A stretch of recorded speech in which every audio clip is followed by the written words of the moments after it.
I'm going to go ahead and admit the first person. Very good. And as we've restarted, Abigail, let's redo the roll. Mr. Chairman, I can do that. Representative Burkhart, Here. Representative McGuire, Here. Senator Guru, Here. Senator Kolb, Excused. Senator Landon, Here. Representative Walters. Here. And Abigail, if you could reach out to Senator Kolb and see if he plans on joining, that would be great. Sorry for the delay, friends and folks out there. Little technical difficulty this morning. So to try and keep up. Senator Gru, go ahead. Mr. Chairman, I've got Senator Kolb as an attendee and not as a panelist. I don't know if there's some way we can swing Mr. him Chairman, over. I think he left the meeting and came back in. I'm getting him promoted right now. Ah, good. Field promotions are always good. All right, thank you, Abigail. And so to try and keep us somewhat on time, we'll go ahead and get started. Our first presenter is Eric Beck, Managing Director for Domestic Planning with Delta Airlines. Mr. Beck, I believe Abigail will let you become a participant or whatever the terminology is. Welcome. We're certainly glad to have you today, and thank you for your time in bringing us some information on industry trends and how things are going with Delta. And with that, I'll turn it over to you. Sure. Thank you for having me. I would share my screen. It says the participant screen sharing is disabled. Abigail, maybe that's something you can help with. But in the meantime, thank you for having us. We're glad to be here. Of course, we wish we were joining you all in person. Sorry to do this virtually for another year, but so many people here on the Delta team love Wyoming, love Jackson Hole, and always look forward to it. So we're excited to be back in person with you next year. I think probably when we met with you last year, we were obviously still very kind of early on in the pandemic. Travel demand was still at a very low level. And so the big focus was on really restoring confidence in travel. So I think this time last year, we were very focused on the middle seat block, trying to create more space on board, creating the Delta Care standard and increasing the level of hygiene and cleanliness on board the airplane, all of those things to restore confidence. And what I think has been so great, as we come through this year, is we have seen air travel demand come back at scale and that consumer confidence be restored. So, we saw really a step change, that acceleration occur in the spring, really kind of coinciding with the rollout of the vaccine program in the United States. And then it has really built from there through the summer. So, overall demand was about 75% restored as we came through the summer, and it's been a domestic leisure-driven recovery. So, essentially back to pre-pandemic levels for domestic leisure travel. Next behind that was corporate demand, where we've seen some acceleration of that. That's back to about 35 to 40% of where it used to be. And then international demand has continued to lag as there are many border restrictions and travel restrictions that remain around the world. So in light of that, we've been really focused on trying to bring back bring back capacity in line with demand. And so if you kind of look at where our network is this summer, we're about 80% restored to pre-pandemic levels. And again, that's kind of heavily weighted toward the domestic network, with international still lagging at about 60% recovered. The way we really approach this is trying to drive utility for customers through our network. And for us, the foundation of that is our 4 core hubs, Atlanta, Detroit, Minneapolis, and Salt Lake City. So, as we brought back up the network from the depths of where we were in spring of 2020, the initial focus was really on restoring connectivity and restoring utility through those 4 hubs and ensuring that we could kind of get customers anywhere around the country and ultimately around the world where they needed to go.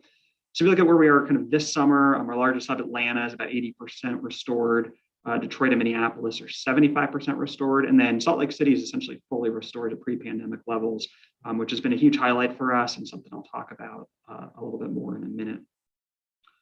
Turning to the coasts, we operate hubs in 4 key coastal gateways, Los Angeles, Seattle, New York, and Boston. And all of those have seen significant improvement as we've come through the summer. The West Coast, did recover much more quickly than the Northeast through the pandemic. And so, LA and Seattle are kind of in line with the system average, about 80% restored. And we've seen pretty strong demand there since late last year. And then the Northeast has recovered very rapidly through the spring and summer as the local travel restrictions, quarantine restrictions ended and the Northeast opened back up. And so we've seen a lot of pent up demand for New York and Boston. Still predominantly a leisure driven environment with hopes that business would accelerate as we come through the fall. I think that's likely going to be shifting to the right a little bit. I know there's been kind of a lot of uncertainty out there about the impact of the variant. We have seen some softness and slowing of demand recovery. Some of that probably driven just by normal seasonality as we come out of the peak leisure season into the fall. And then probably some of that driven by some offices delaying reopening, large gatherings, meetings, things like that, getting canceled or postponed. So the large uptick in business demand, I think that we were looking for after Labor Day is probably going to shift about a month or two to the right, but we're still pretty optimistic that we'll see some of that come back in October or November.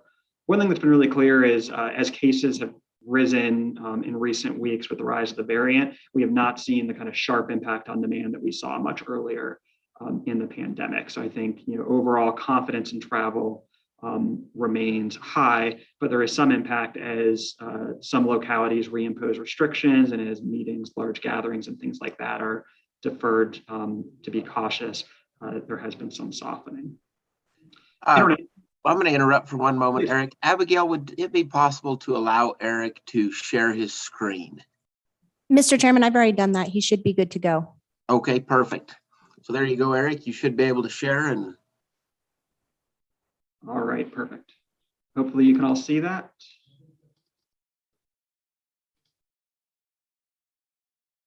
Did that work? Going on my end, so I think you're good to proceed. Great. So here again, as you can see, kind of the core hubs have been about 80% recovered, coastal hubs 70%, and then international remains the area where you have the most uncertainty. Latin America has been the standout. I think the leisure close-in markets, Caribbean, Mexico beach markets have been really strong through the pandemic. I think as people have been looking for outdoor spaces, much like the Mountain West, a lot have gone to Latin America. And so we're actually about 15% larger than we were pre-pandemic in that region. Transatlantic saw a good uptick in the summer as a number of countries reopened. And so we've seen a lot of strong pent-up tourism demand.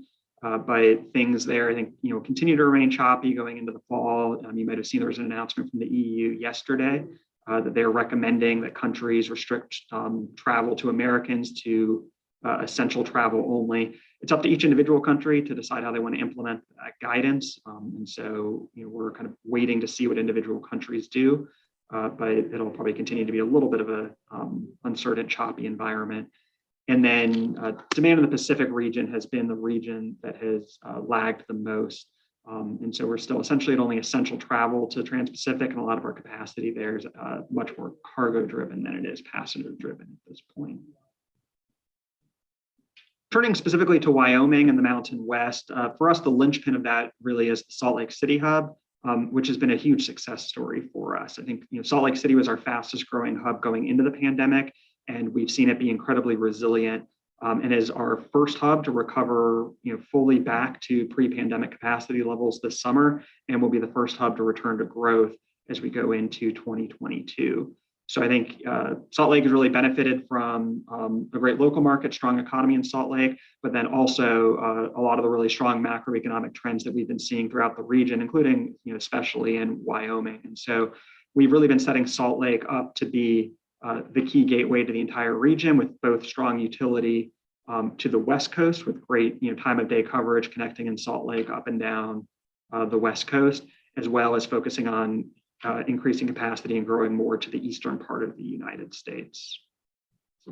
And backing the terrific network we've been building in Salt Lake is a great airport facility. So we opened the new terminal in Salt Lake City earlier this year, and it is a brand new facility, much more modern, much more world-class, which delivers not only a great customer experience, but it's also a lot more operationally efficient for us and unlocks the ability to continue to grow in the long run. So I think when you couple the experience and operational efficiency we have in Salt Lake City with the growing network, it really is a great way to access Wyoming, the entire Mountain West region, while complementing the service that we'll continue to have directly to places like Los Angeles, Seattle, Minneapolis, Atlanta, and our other hubs.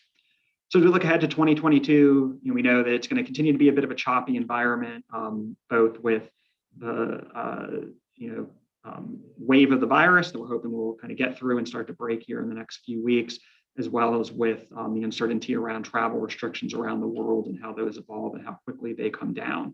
But we're really glad to see the return of consumer demand and the confidence that we're seeing in the marketplace, and look forward to that continuing. And we'll continue to build back the network in Salt Lake City and across all of the hubs as we go through the rest of the year and into 2022.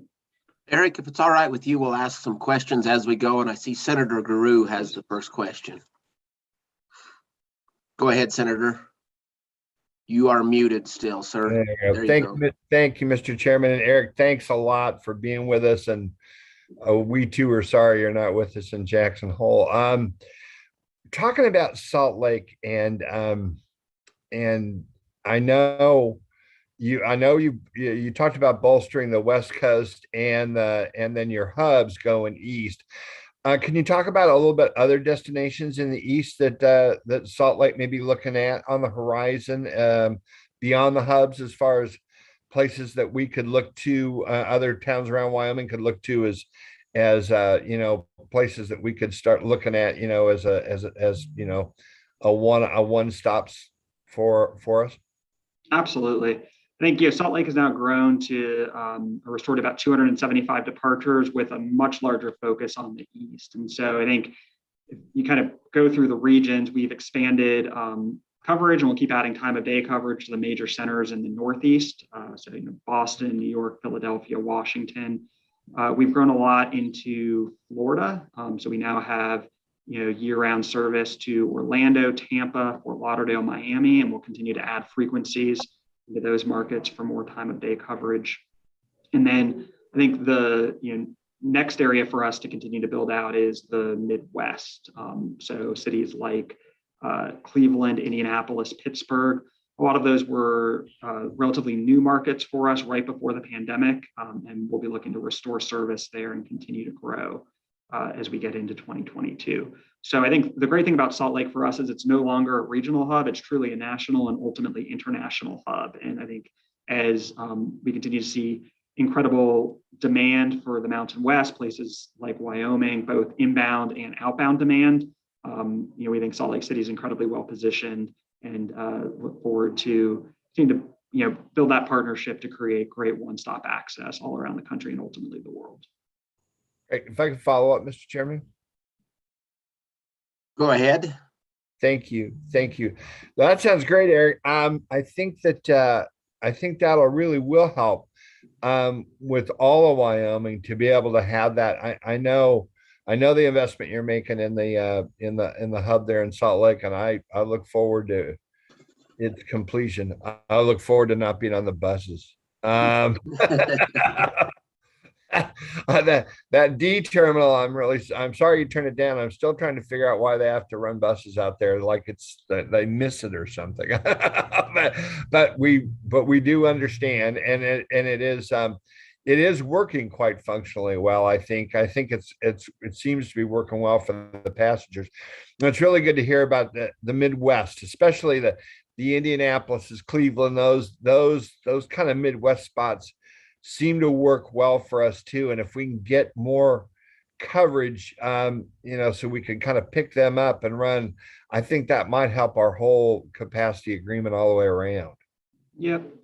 And on, since you mentioned it, the Salt Lake City busing operation, we do appreciate everybody's patience with that. We know it is not ideal, though. I've been through there a few times in recent months, and I was actually pretty pleased with how smooth and efficient it was. So hopefully as people experience that, they find the same. But a lot of that really unlocks the ability for us to accelerate the redevelopment program and get to the end state a lot quicker.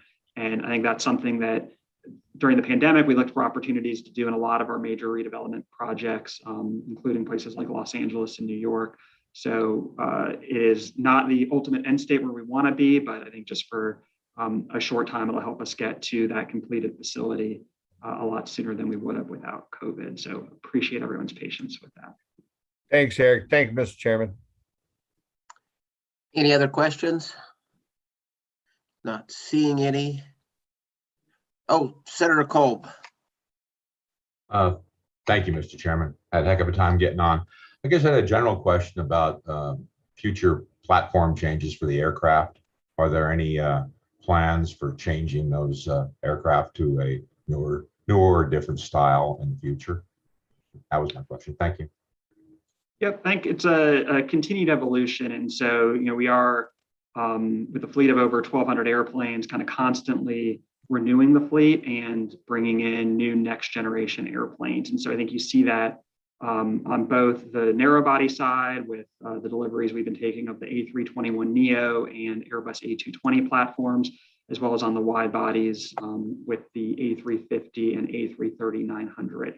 So, the fleet is something that's kind of constantly in flux, and we're constantly renewing, but there's, kind of a big focus on bringing on those airplanes that not only offer better capability, but very importantly, are much more fuel efficient, smaller environmental footprint, and have our newest and kind of greatest onboard products and services for customers. So it's something that I think we're really excited about, and in many ways, the pandemic has helped us accelerate the modernization of our fleet. Follow up, Senator. Thank you, Mr. Chairman. Yeah, Eric, specifically, what's the plans for Wyoming? I mean, I get it. You're dealing with a large fleet, but specifically, what's your timelines, or are there any plans? Just kind of get an update on what you folks are thinking or planning on doing. If you could please expound on that. Thank you. Yeah, for the kind of near term, I think it's mostly the status quo. We've done a lot in Jackson Hole to try to bring in more mainline and have Salt Lake City be predominantly on a mainline product for both better reliability, better customer experience. Our service to Seattle and Los Angeles is on 2-class regional jets, which are both more efficient, higher capacity, and better onboard experience than the 50-seater platform. And then we'll continue to have the 50-seater platform with Skywest for the smaller communities in Wyoming and throughout the Mountain West, certainly for the foreseeable future.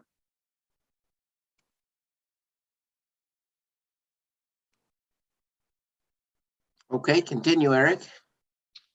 That is all that I have. I'm happy to take any other questions. Oh, very good. Any other questions, members? Question, Mr. Chairman. Go ahead, Senator Guru. Eric, I'm sorry, and if you just answered for Senator Kolb, I don't want to re-up there, but I just want the A220 and how those are feathering out through the system. How's that going? Do you see that working more in Salt Lake City, and do you move more aircraft into that area with that now? And does that have applicability to the rest of Wyoming, or how do you see it? Yep. So the A220 has been a great airplane, really well received by customers. I think it does have a good footprint. We'll continue to in Salt Lake City. Salt Lake City is one of our crew bases for that airplane. But where it, I think, really gets its value is on longer stage flying, where we can both maximize the fuel efficiency and essentially open up new opportunities that didn't work on larger mainline airplanes. So it's not something that kind of with the fleet's current size will be deployed in Wyoming, but I think it's really key to helping us unlock more connectivity out of Salt Lake City in order to open up new routes to bring people in for that one-stop connectivity over Salt Lake City and then up into Wyoming. Okay, thank you. Senator Landon. Mr. Chairman, thank you. And Eric, I appreciate all the information this morning. My question, I apologize if I missed it, but can you catch us up on how things are going in Salt Lake? That's such an important connector, and a lot of a lot of my constituents fly into Salt Lake. It's been quite a construction project down there. Can you catch us up on that? Yep. So from the kind of commercial and network perspective, Salt Lake has really been a shining star in the network. I think the macroeconomic trends in the entire region, including Wyoming, the desire for people seeking wide open, socially distanced spaces during the pandemic has led to a much faster demand recovery. And so we've been able to capitalize on that. So this summer, Salt Lake is essentially fully restored to pre-pandemic capacity levels, and we're back on track with our growth plan from there. Salt Lake was our fastest growing hub going into the pandemic, and it will be kind of the first hub to return to growth as we come out of 21 and go into 2022. So it really is kind of the linchpin of our service to Wyoming and the entire region. And so the goal is to provide increasing one-stop options to customers, both adding new destinations, as we talked about a little bit earlier, things like the Midwest, where we've been a little bit underpenetrated in the past, as well as increasing frequencies to existing destinations, so there's more time of day coverage and more choices. The facility project there, I think, has been a huge kind of step change in what we can offer. Much better, much less constrained facility. I know it probably takes a little bit of getting used to. The distances are longer, and there's some acclimatization to that, but it is much more modern. It's gotten really good feedback from customers. The Sky Club and other facilities there are some of the best in the system, and so we're really excited about that and looking to leverage that. I know we still got a couple more years of construction to get through, and we'll have the busing operation to help support the operation through that, but there is an end in sight, and when the facility is completed, it's going to be a fantastic gateway for us to connect people from the entire country and around the world through Salt Lake City and up into Wyoming. Thank you for that. Further questions, committee?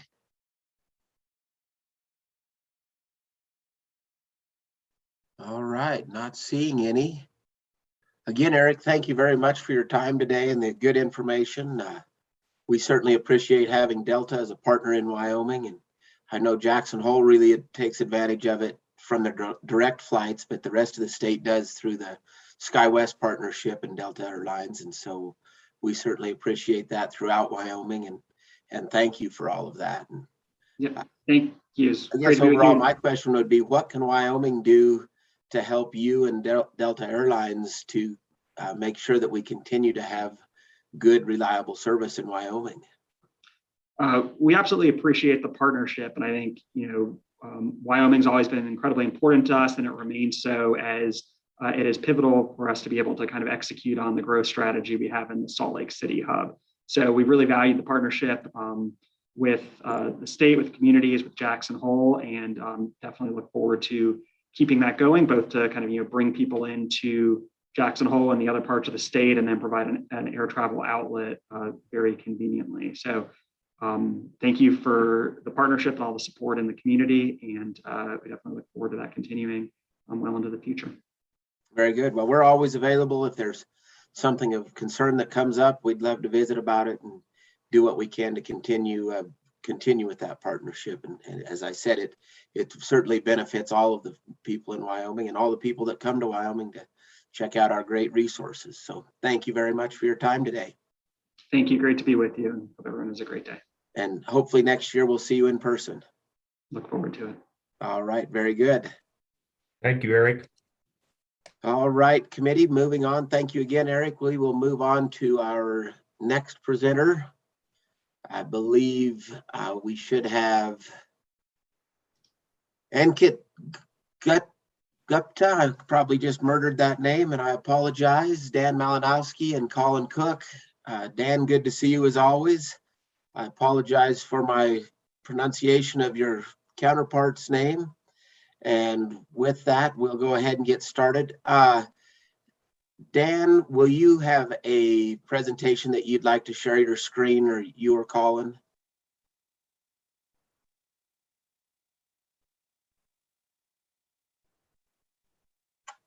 Your microphone is, Dan, your microphone is muted on your computer or something. I see your lips moving, but we're not able to hear you.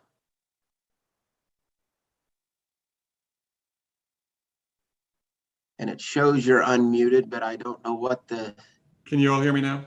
I can hear you loud and clear now. All right, great. Sorry about that.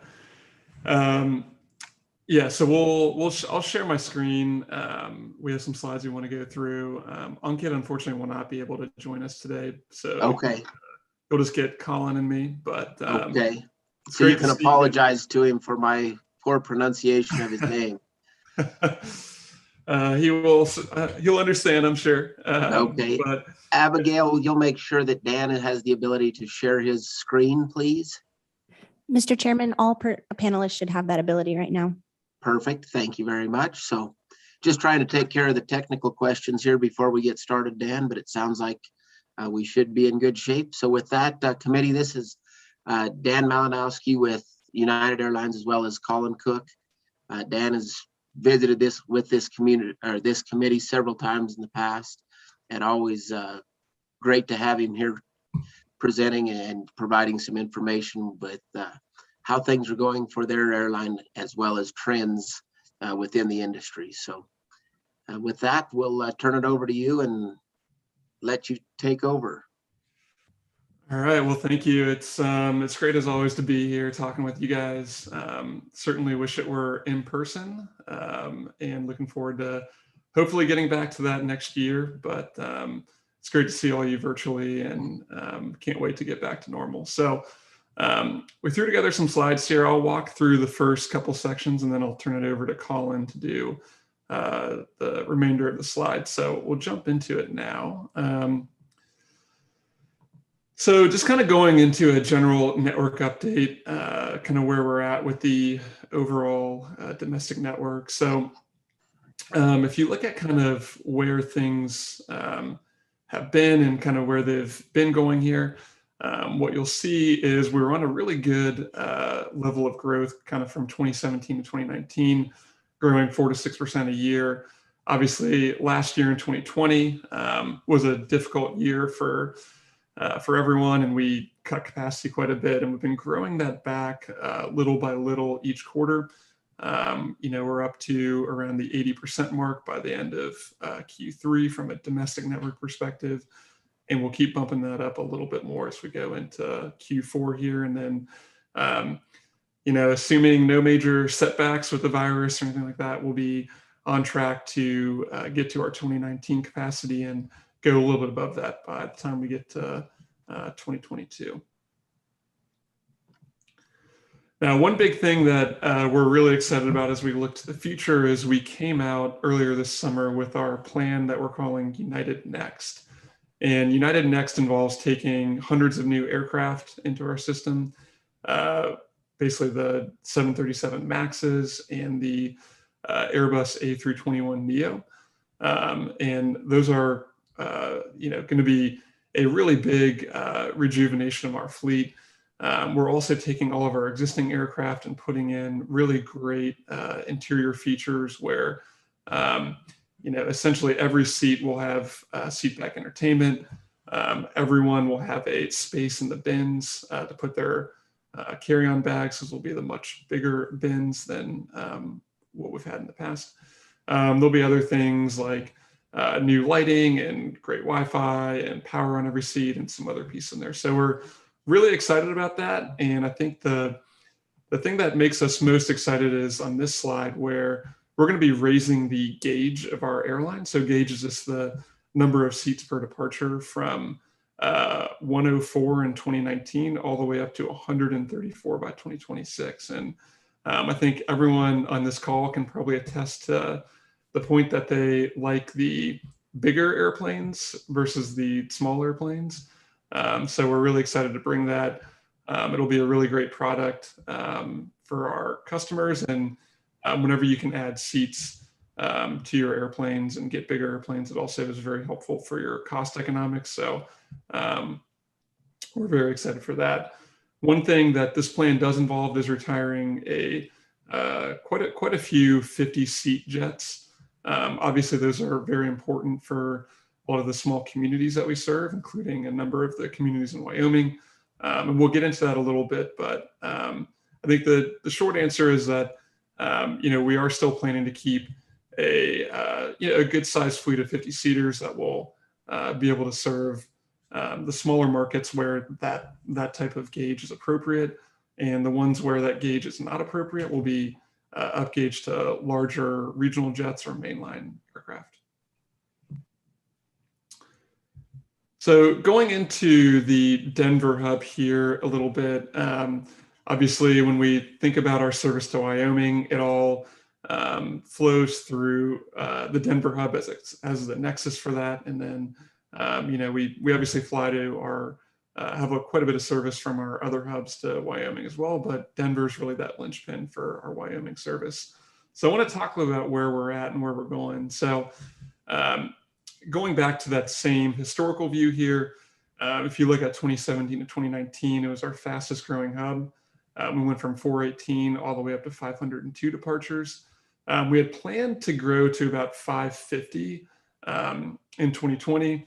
We all know what happened. COVID-19 hit us, and we ended up being at about 205 departures as our low point there. And then we've been building it up over the course of this year up to about 470. And then what we're really excited about is as we go into next year, we can take a big step in our growth, and we'll get up to around 550 to 600. And then we'll get even further as we go into the future, into 2023 and beyond, getting closer to that 700 goal that we have. I don't think we'll get the 700 in 2023, but as we kind of look in the next few years beyond, that's our target that we're aiming for. And kind of what's enabling us to grow so much in Denver is, number one, we do have new aircraft that are coming in. That United Next plan that I mentioned earlier in the presentation, that's a big part of it, and bringing aircraft in that we can use to bulk up Denver and other hubs. And then the other thing is there are quite a few gates coming online in Denver with our gate footprint expected to grow from about 66 gates today up to 90 gates down the road. So that first tranche of gates comes online early next year, and then the remainder will come online in 2023. So we're really excited about that, really excited for the growth trajectory of the hub. Now, let's just talk a little bit about why we think Denver has such a unique offering relative to some other hubs. This just shows you our competing kind of peer hubs that we'd say kind of in that part of the country. So obviously there's us on top, and then there's American at Phoenix, and then Denver at Salt Lake. If we compare ourselves to each of those hubs, we have more departures, we serve almost twice as many destinations as each of those hubs. And that's the case for both March of this year and as we look to the future to October as we go into the fall. So Denver is really a unique hub. I think this shows you relative to our competitors, and it shows you why we're so excited and invested about the hub. Looking at Denver specifically, there are competing airlines at the hub. Southwest and Frontier are our principal competitors there. If you look at Southwest, they're they have quite a few departures every day, 261. They have about 80% of the seats that we have in Denver as well. But I think if you go back and you look at that third column there, the unique destinations, that really tells you why Denver is so special for us. With 170 destinations and 72 of those being unique, that just creates a really expansive offering for our customers and provides something that you just can't match, with competitors' hubs or with the other airlines flying in Denver. And then, like I mentioned before, Dan, we're going to, if it's all right with you, ask questions as we go. Yeah, and absolutely. That I'll lead off with Senator Landon has a question. Thank you, Mr. Chairman. And Dan, thank you. Really great information. My question to you is what qualifies a destination to be unique? So that's when it's only served by United out of Denver. Okay, thank you. Further questions? Not seeing any as I scroll here. All right, Dan, I think proceed, please. All right. So I mentioned earlier about our United Next plan, and we're going to be reducing our 50-seat aircraft count. And I know that's something we've talked about with this committee in the past. Obviously those are very important for the small community air service.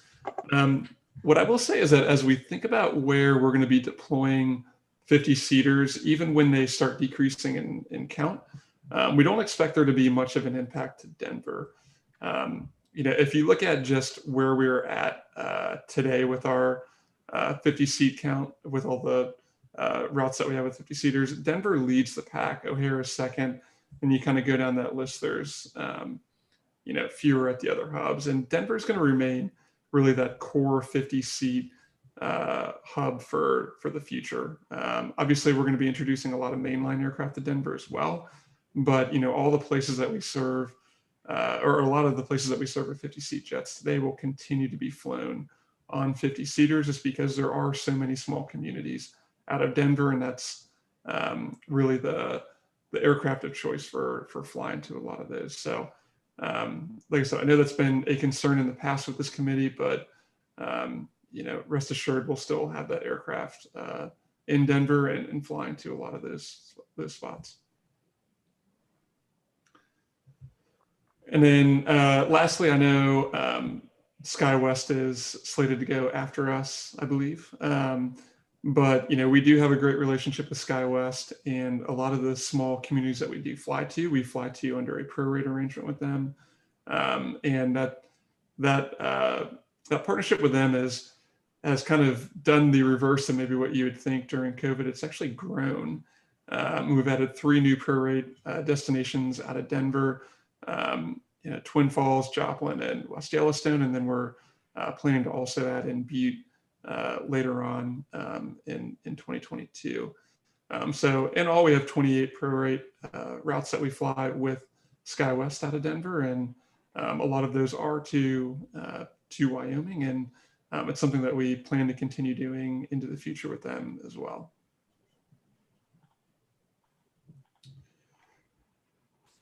All right. Any questions on any of that? Senator Kolb. And then I'll get to you, Senator Guru, but Senator Kolb, go ahead. Thank you, Mr. Chairman. Yeah, particularly, I guess I'm new to the committee, so excuse me if I'm asking something that was asked a long time ago and understood by a lot of other representatives and senators. Particularly, though, the upgrades from the 50-seat to a 75-seat or a larger aircraft. I guess it was known by me in the past years that, frankly, as this evolves, we're going to deal with larger aircraft because that's what your fleet will be, and we had to grow in order to be able to utilize that aircraft. And I guess the timeline for the 50-seaters. What is that? Well, I mean, what is your projections for the future for upgrades? And where do we need to go if we need to increase our aircraft size? I mean, how much more passenger load do we need? If you could expound on that, I would appreciate it. Thank you. Yeah, well, thanks for the question, Senator.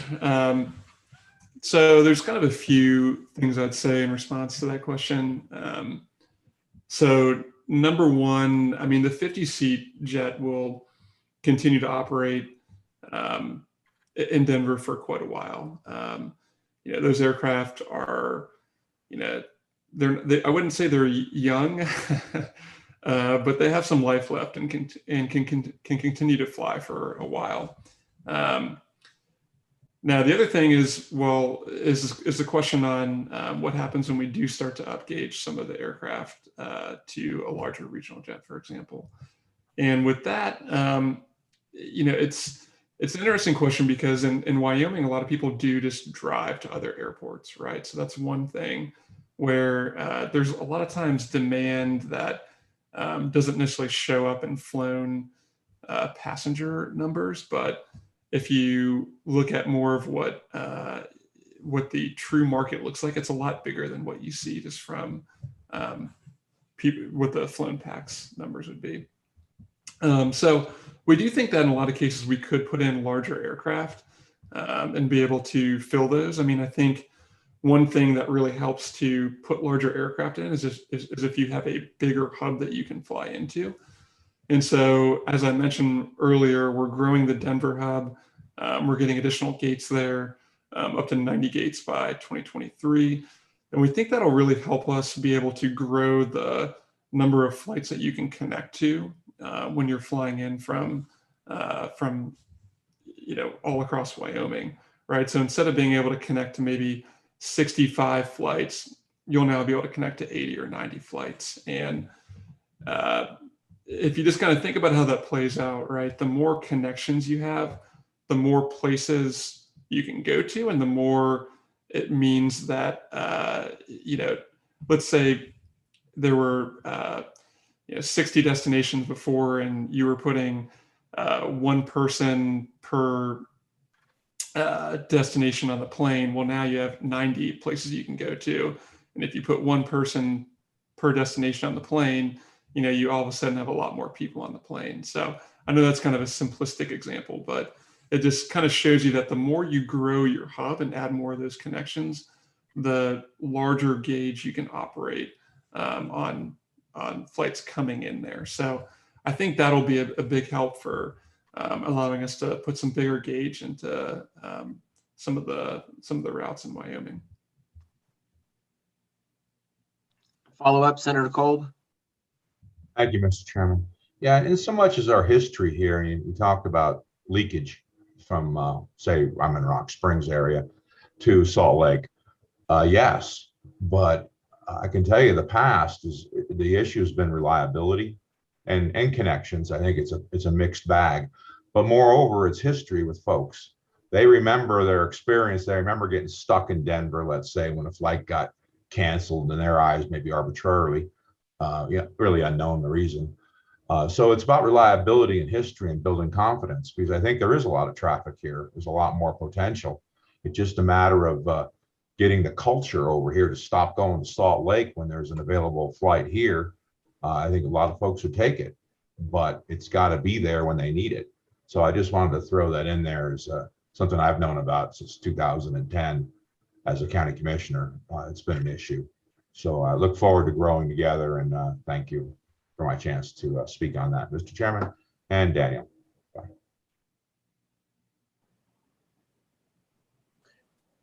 Sounds great, Senator Colvin. I know we'll have an update from Skywest, which is United's partner servicing most of Wyoming here shortly, and they'll be able to discuss that reliability and various flight opportunities. Dan, you might have a few comments on that. If you want to offer some of those, go ahead. If you want to defer, that's fine as well. Yeah, I'll probably defer a lot of that to Skywest.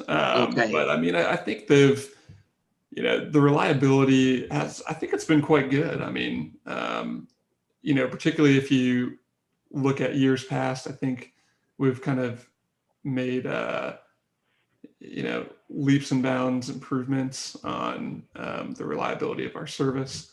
It does get a little bit tricky sometimes in the summer with certain markets where you get into the heat and the altitude in certain cases. But I think reliability has been pretty good, and I'm happy to talk through any concerns on that. But I think Skywest has been a really good partner with us and operated a pretty tight ship when it comes to that. And then our new regional operator that we introduced into Denver, most recently Commute Air, they've had a few reliability challenges here and there, but they're new to the hub and new to a lot of these markets, and there are a little bit of growing pains there in certain cases, but they're also getting better and better each month and improving their reliability. So I think overall it's a pretty good story for reliability. And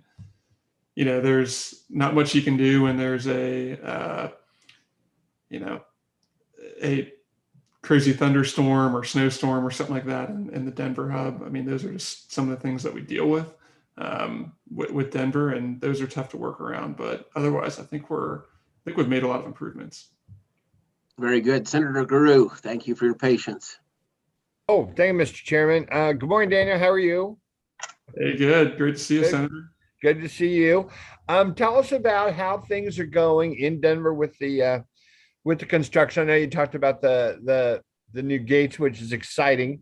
And I know the rest of the construction project may not be all your bailiwick, but just kind of see how that's going. And second, just a follow-up question.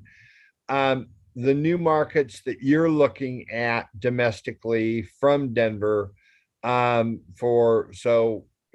folks around Wyoming, we can talk about, the one stops that folks will have, that there's things that you're looking on your horizon as far as I know you have a pretty robust package to your hubs, of course, in Houston and Newark, as well as Chicago and Los Angeles, and San Francisco. I don't want to forget all those guys, but other stops that you're looking at too, especially on the lines of the Midwest and the Northeast Southeast corridor. Yep. Well, let me talk on the Denver construction for a second first. So the big thing going on there is the new gates coming online, and essentially for the overall progress of the airport with it, it should all be wrapped up by midway 2023. So we'll get our new gates. Southwest will get their new gates. All the other carriers will kind of be, any new gates that they're getting or some of the reshuffling that's going on, that'll all be completed by 2023 as well. So that's really exciting for us, and we can't wait to take on those gates and start operating from them. So kind of the actual phasing of it is later this year we expect to, or early next year, we expect the B North finger to be completed, which I don't know if this is too detailed for everyone, but that's a tear down of some gates that really weren't suitable for the type of aircraft that we're flying today, and replacing that with a modern looking terminal with a great customer footprint in there. So we'll be taking those later this year, early next year, and then kind of the next big thing that'll start to happen is when the A terminal gates start to come online, and we'll start moving into some of those and some other kind of shuffling and moves that will happen. So kind of that second piece of it won't necessarily be complete until we get into 2023, but it's all moving along. There's also some runway work happening and some other things here and there, but the gate construction is really what's most exciting to us. And then Very good. I think on the other question, just on where we're looking at, I don't want to go into too much detail here. That's all kind of confidential information. We try not to talk too much about, but I would say this. I mean, I think if you look at the Denver hub, you can pretty much go anywhere you want to go in the U.S. And it's pretty neat that you can go from Richmond, Virginia, to any spot in Wyoming, right? And I think that's a really cool thing about the Denver hub and why it's so powerful is there's really not very many places that we don't serve out of Denver. And so the places that we are looking at when we add more service, are kind of filling in some of the gaps that we do have, which we think we have a few. There's also some, I think particularly in the East, there's a lot more places we could fly to, just because there's a lot more land to the east of Denver than there is to the West. So we have a number of destinations that we have on our mind. The other thing we're going to be doing a lot of is adding, the second flight or third flight or fourth or fifth or sixth flight to a lot of destinations. And I think that's actually really important as you think about a lot of our service to Wyoming, where some of the markets only have twice a day service, right? And you can still connect to the vast majority of our flights elsewhere with twice daily service. But you might not have the exact timing that you want, where maybe it's a once a day route that we fly, and that means that you will only be able to connect, with one option, right? So you'll have to fly out in the evening and come back in the morning, or vice versa, and that might not work for you. And when we add more flights to those destinations, then you could leave in the morning or the evening, or maybe in the afternoon, and that just allows a lot more options and a lot more utility for customers flying out of Wyoming or coming into Wyoming. So whether it's additional frequencies or new routes that we're starting up, I think it'll be really, really good for the places we fly to in Wyoming. Very good follow-up, Senator Guru. Thanks, Mr. That's exactly what, and I think that was kind of getting to the heart of Senator Kolb's question. And I think it's something that's incumbent upon us when we're out there talking in those communities about, that really is the secret that Denver has, is that, when you have that second or third frequency on a flight, and that you're not going to get stuck. And I think I too remember back to the days when you'd fly into Denver and you'd be stuck for a couple hours waiting for that connection.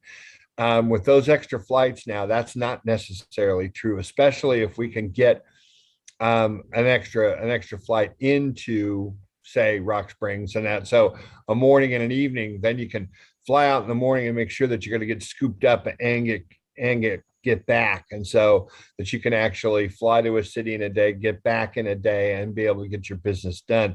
And then that's where things really start to happen. So I appreciate that, Daniel, a lot. Thanks a lot. Thanks, Dan. Representative McGuire. Thank you, Mr. Chairman. And this would add a little bit to what the good senators have pointed out. And I'm going to be reaching back on my experience with the Casper Airport. So we track our leakage, and we track our customers flying with our good airline partner, United, pretty carefully. And as Dan knows better than anybody, if a customer picks up their flight in Wyoming, there's almost a 90% chance that they will stay with our airline partner to the end of their trip. Conversely, if they drive to the hub, it's almost a 90% chance that they'll fly with a different or smaller airline. So we definitely have a partnership, and we definitely want to try to watch that. I will tell you, and the good chairman of the meeting is a pilot and flies out of Casper also. And this summer has just been brutal. It seems like every time you get on, you go out to start a flight and you listen to ATC, air traffic control, their flow control in and out of Denver, and their delays. And so that has come up anecdotally. But then if we look at the hard data, and again, this summer has been brutal, the number of cancellations and delays has just really been tough. And anecdotally, our customers are again starting to drive again just because of that reliability factor. So my question is there anything with regard to technology or any other mechanisms that we, the Wyoming airports, can help partner with our airline partners to avoid, whether it be ground holds or cancellations? Is there anything that we can do to enhance our customer experience so that it's better for both our airline partner as well as our customers? Thank you, Mr. Chairman. Well, thanks for the question, Representative. So it's a tricky question because this summer has been a really tough one for Denver. There's been some pretty crazy weather there that's created a number of challenges for us. There's been some runway construction as well that's led to some of the air traffic holds that you're experiencing are just due to the fact that there's not quite as much capacity at the airfield that's available right now because of that construction. So those are some tricky things going on right now. And it is actually interesting. I mean, we've been looking at ways to try to improve the reliability of some of the routes that we fly that are closer in. And some of the things that we see are, for example, if you're within, 200, 300 miles of Denver, sometimes it's tough to get a window from air traffic control to fly in because, there's just a lot of planes flying overhead and it's hard to kind of get into that flow. And so we've been looking at ways that we can rethink the way we sequence how flights come into the hub and trying to get some of those in much earlier than maybe a flight that's coming from Boston or New York or something like that. So more to come on that. We're still kind of working on how we can rejigger some of that sequencing, like I said, but I would say this, I mean, we know there's been some challenges. We are working on it and trying to improve that. And things should get better once we get past the summer. But part of it is due to kind of some freakish weather that we've seen, over the course of the last few months. But more to come there. We're trying to work it and get better, and we'll do everything we can. Follow up, Representative McGuire. Go ahead if you'd like. Thank you, Mr. Chairman. And we've discussed it before, so at least here where we are in Casper, Central Wyoming, the early morning flight and the late flight coming back are the ones that are always packed. So if you ever want to put a bigger airplane on either one of those routes, we would certainly welcome it, because that's our key, is to get out in the morning, get to Denver in time to catch that connection to wherever you want to go. And then when you come back, especially for the business flyer, you come back, you catch that last flight back into Casper. And those are our busy ones. And incidentally, those are usually ones where the weather is straightened up and it's not so bad. So big airplane, early, late, we'd love it. Thank you. Thank you, Representative McGuire. Daniel, I'm sure you can just wave the magic wand and that'll be taken care of. So thanks. With that, I'll let you proceed with your presentation. All right, sounds good. Well, I'm actually going to turn it over to Colin on our team to talk a little about some of the details on our service levels in Wyoming. So with that, Colin, do you want to take it away here? Yep. Thanks, Dan. Can everyone hear me okay? Yep. Doing great. Thanks. Awesome. Well, good morning, everyone. My name is Colin Cook, and I'm an analyst on our West Coast capacity planning team. Today, I'll be talking about United within Wyoming, specifically our capacity within the state, as well as kind of United's role in commercial aviation within Wyoming as well. So starting off, this slide just sort of shows United's capacity for the last 5 years. You can see a pretty healthy clips of growth pre-COVID in 2020, of course had the COVID hiccup there. Then looking at this year, back to above 2019 levels of capacity, back to growth. A couple different factors at play there. One, just growth in both and frequency and gauge and large markets like Jackson Hole and Casper, but also adding some new destinations to our network as well with Cheyenne, Riverton, and Sheridan. This next slide is looking at United's capacity versus our competition within the state for the last several years, within the last decade. You can see that over the course of the last 10 years, there's been pretty good growth in the state of Wyoming across the industry. And looking back at 2011, United even then had the most seats coming into the state at 39%. Fast forward to 2021, we've grown our market share up to 51% of seats entering the state of Wyoming, even despite industry growth. So I think this shows that the last decade we've had, despite industry growth, we've been pretty dedicated to growing in the state of Wyoming.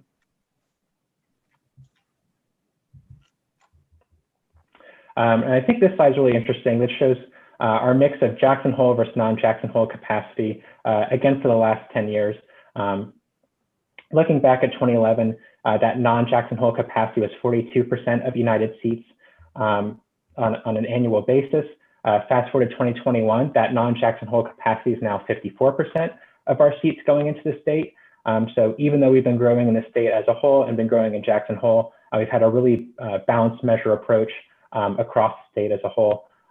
Again, that's through increased frequencies in non-Jackson markets and then adding those new destinations to our network. And then just contrasting that with some of the other airlines on that bottom chart there. Back in 2011, Jackson Hole capacity was 37%. Fast forward to 2021, that Jackson Hole capacity makes up 92%. So I think that really just emphasizes our balance and measured growth the last decade. And then focusing in on our Jackson Hole capacity, this chart showing 2021 capacity compared to 2019, the 2021 capacity being the bars.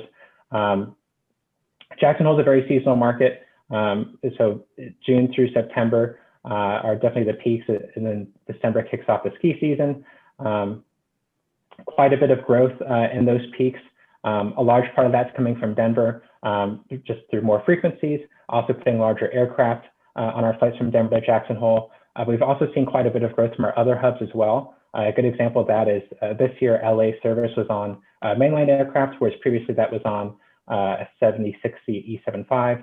And also this past year, Houston was actually served daily to Jackson Hole, and even on Saturdays, that was up to 2 flights a day, whereas in 2019, that was just Saturday only service. So we had a lot of good non-Denver growth this year as well. And then in sort of those trough months of May, as well as October, November, you can see the service dips back down to be just served from Denver. Denver really serves as a great connecting hub for the Mountain West region. Jackson Hole is no exception. So sort of in those non-peak periods, we flow passengers through Denver. Colin, just out of curiosity for Jackson, is your April, May slower than your October, November, December? Or vice versa? Just kind of curious. Spring, I guess, really generally speaking, spring or fall, what is slowest in and out of Jackson? They're pretty close. April and May are probably slower than October, November. We kind of call that the mud season, the post-ski, not quite warm enough to be summer season. So if we were to extend this to April as well, that would be just Denver service, but I'd say the spring lags the fall a little bit. Very good. Just a curiosity there. Thank you. We're doing our best, Colin.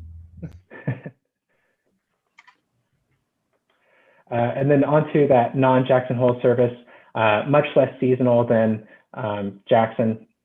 A couple of different factors that play there. One, just the nature of the demand into these markets, as well as some of the contractual nature of the markets we serve here. But comparing to 2019, pretty healthy levels of growth, and pretty much across the calendar here, again, contributed to increases in frequency and those new destinations that we added.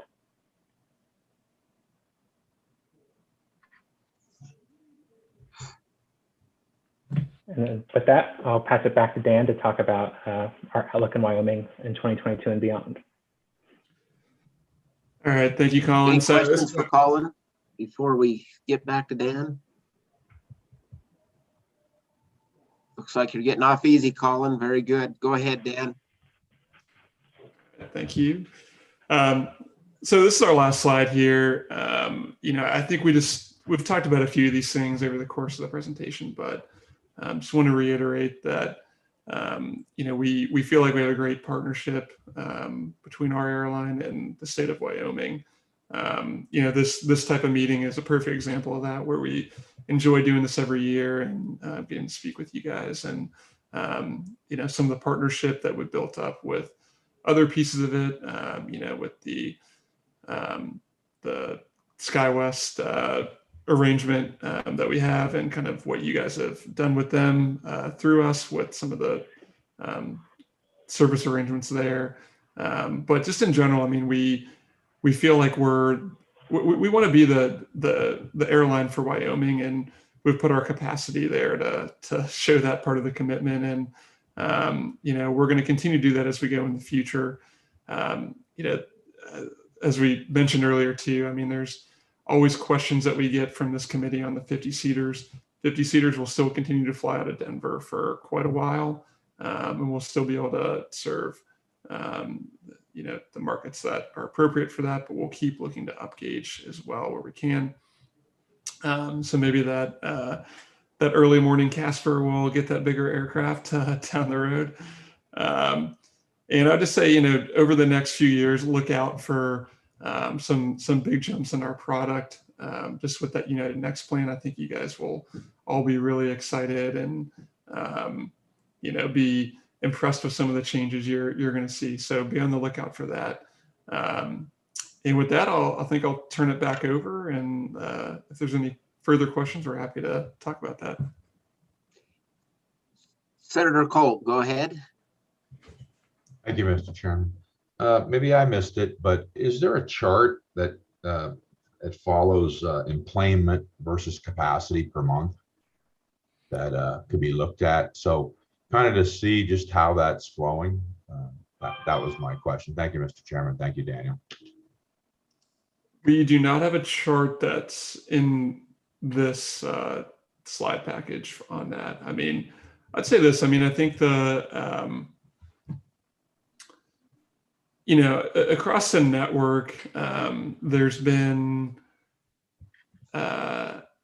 it's been interesting with load factors during COVID, right? In a lot of markets, it's, this is not just Wyoming, right? It's been some markets have been quite low, other ones have been booming, right? And I think if you look at some of the capacity for this summer, if you look at a place like Jackson, for example, the load factors have been a little bit lower than what we're used to. There was a lot of industry capacity that went into Jackson. I think that's kind of what's leading a lot of that, where it's just when a lot more capacity goes in, the load factors sometimes go down. But overall, there hasn't been anything that we've seen that's a huge, red light flashing at us or anything. So I think we're happy with our capacity levels that we put in, and would like some of the planes to be a little bit fuller, but we don't really have any issues with what we're seeing. Senator Guru. Well, just, Daniel, thanks, and Colin both, and be sure and give our regards to Ankit as well. We know this has been a tough year. It's grown back strong, but yeah, there's a lot of capacity in the market all around the state now. Everyone's a little jittery now about these new variants and what's going to happen next. But we know one thing that we do know is that all around the state and through this capacity agreement and our work with Skywest, we're going to be with you. And I know that, in Jackson, we have a different program that we work and we talk about that all the time. But I know the state really values its partnership with United, values its partnership with Skywest as well. And so we just look forward to continue working together. Thank you for that, Senator. That's awesome to hear. And obviously we feel likewise. So it's been a great partnership. Very good. Dan, in your mind, as the 50-seat aircraft get phased out over time and replaced with, say, 75-seaters, do you still see those 75-seaters as servicing the same market as the 50-seater with the intention of increased demand for those seats, and that's going to help pay for the increased size of aircraft? Yeah, I mean, I think it's not, I don't think we have we don't have an answer yet on kind of what ultimately replaces 50-seaters, right? And our 50-seat fleet still has quite a bit of life in it yet. So, that kind of remains to be seen how that will play out. But, if you take a route like Casper, for example, we fly it 5 or 6 times a day on 50-seat jets normally. And that's one where, as we build out the hub in Denver more and we have more of those connecting opportunities, it might allow us to say, hey, take that up to, maybe instead of having 6 50-seaters, you have 5 76-seaters, right? Or maybe, something like that, right? And, we'd be banking on the ability to fill more seats with more connections and, try to persuade people that would be driving to Denver or to Salt Lake City to just fly with us from Casper instead. So I think we can do that over time. And it's particularly helpful for us when we can grow the hub, get more gates, put more flights in, and create more of those connections, which will allow us to do that. So, I think we'll probably have a better view on, what ultimately happens with 50-seaters a few years from now. But right now, it's still up in the air. But we feel good about some of the upgauging opportunities that are in the state as well. Very good. Thank you. I think Senator Guru summed it up best as discussing our partnership, Wyoming's partnership with United, and we certainly appreciate it. It works out well for all of the folks traveling into Wyoming and as well as those that live in Wyoming and would want to travel somewhere else, although I don't know why anyone would want to leave Wyoming. Anyhow, we certainly appreciate the partnership and really would just leave it with, is there anything we can do as a state to make it better for you and United Airlines coming into Wyoming, whether it be Jackson or any of the other communities that you fly into? And if there's nothing that comes to mind right off the top of your head, just know that we're always available and happy to work with you to promote a better flying environment in Wyoming. Well, thanks. I mean, that's a great question. And, I think that question is very representative of the spirit that this state has for air service and the partnership with United and other airline partners as well. Honestly, there's not a whole lot that comes to mind. I mean, I think Wyoming is just so far ahead of its peers with just the relationship that it tries to build with its airline partners and everything you guys do. So it's, I'm sure I could come up with a thing here, one or two things here or there, but, they'd all be kind of quibbles versus, the bigger picture. And you guys do such a great job with that. And between the folks on this committee and the folks at the Wyoming DOT, I think it's a really great crew, and love coming and doing this testimony every year and talking with you guys outside of the specific time period of the testimony. And so I think it's just a great partnership that we have, and I really don't have much to say other than that. Perfect. Very good. Well, like I said, we're here to help you because it is a partnership. Air travel is important to Wyoming, both from a leisure standpoint and from a business standpoint. And I really look forward to seeing you some point in the future in person versus on the screen. Thank you for your time today. Certainly appreciate all the good information.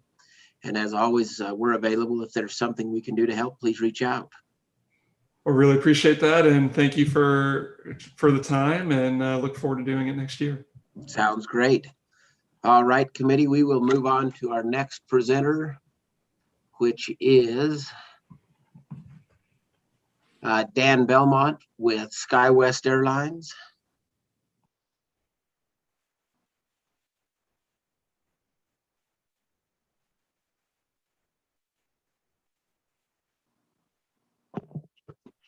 Hello, everybody. Can you hear me okay? We can. All right. Let me We figure can hear out. you. We can't see you, but that might be something on your end. I need to start the video. There I am. There we go. You even look like an airline pilot there, sir. You must know what you're speaking of. Oh, we will see, I guess. All right. No, I'm here in the office, and I like to don the headset to just kind of block out other noises. And yeah, so if you want to be patient with me looking like I'm in a call center or on the flight deck, that's great. We like it. So go ahead. The floor is yours. I don't know if you have a slide deck. You certainly have the ability to share your screen. Again, committee, this is Daniel Belmont with Skywest Airlines. Skywest services most of the communities, if not, well, services all of the communities in Wyoming. and through their partnerships with other larger carriers. And so with that, the floor is yours. Well, thank you very much. Is the screen sharing working okay for you? Works great. Awesome. Well, appreciate the opportunity to chat with all of you today. This is my first time attending this type of meeting, so I'll do my best to represent everything that I need to and take your questions best I can. So I don't have an overly elaborate presentation for you, so I think we can get through that relatively quickly and get to your questions. But I'll go ahead and start through it and pay attention for any pauses for you guys to ask questions here.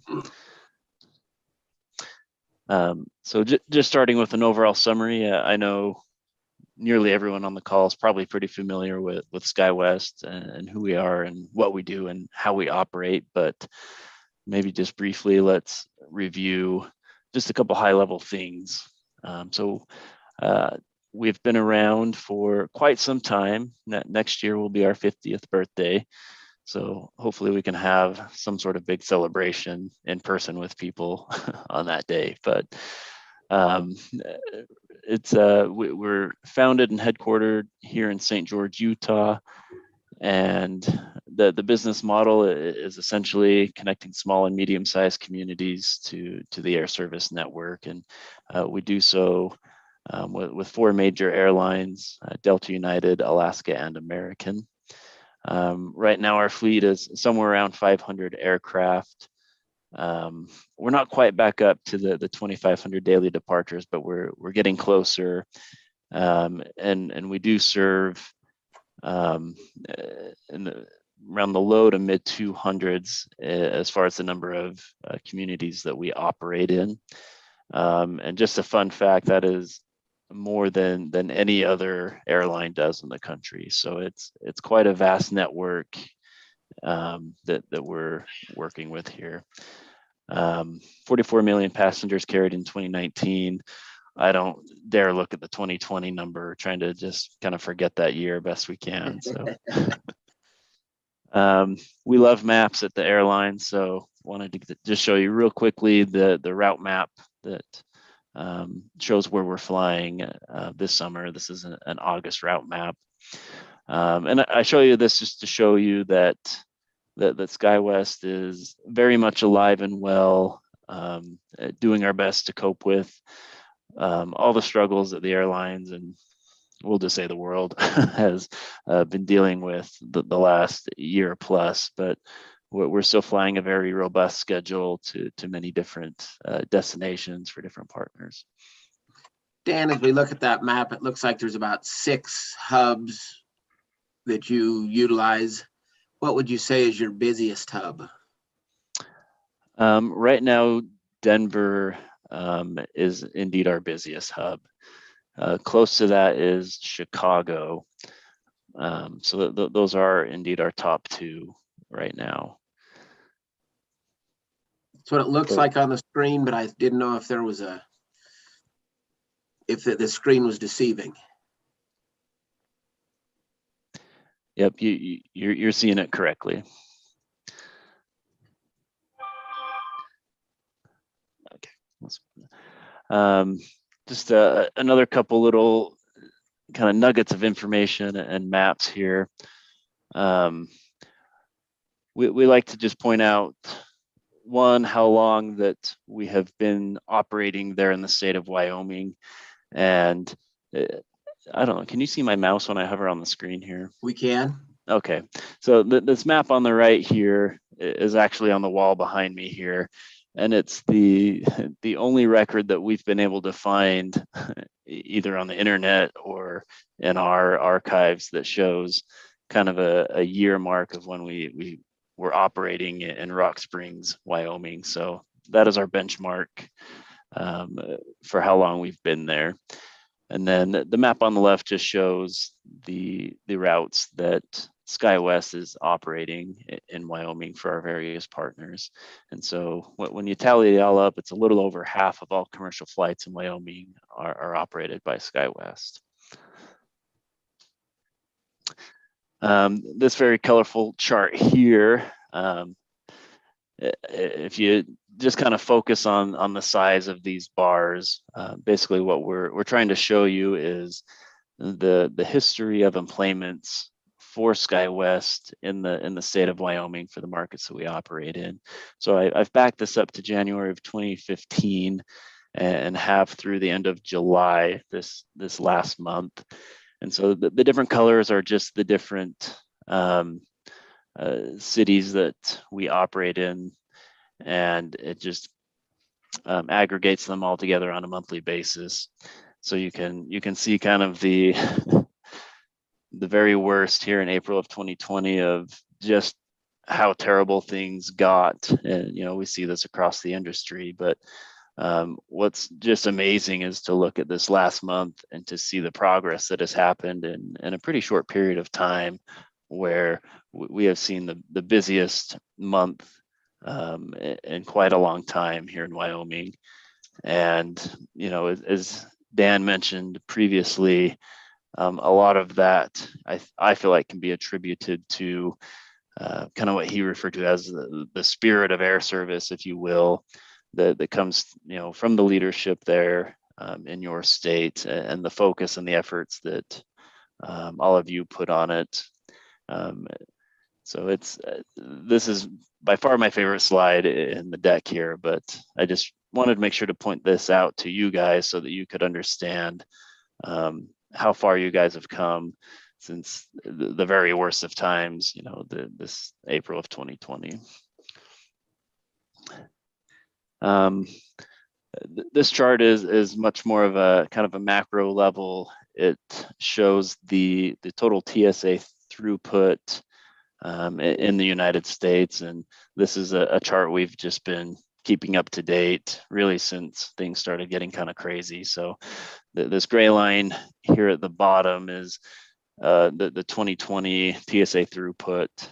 So you can see it just bottom out here, and watching things slowly recover. We've got 2019 up here in the blue for our normal, I guess, baseline to be comparing things against. But if you're looking at the red line here, 2021, you see things are just slowly making their way back up to where we're pretty darn close as a country to being back to 2019 levels of travel.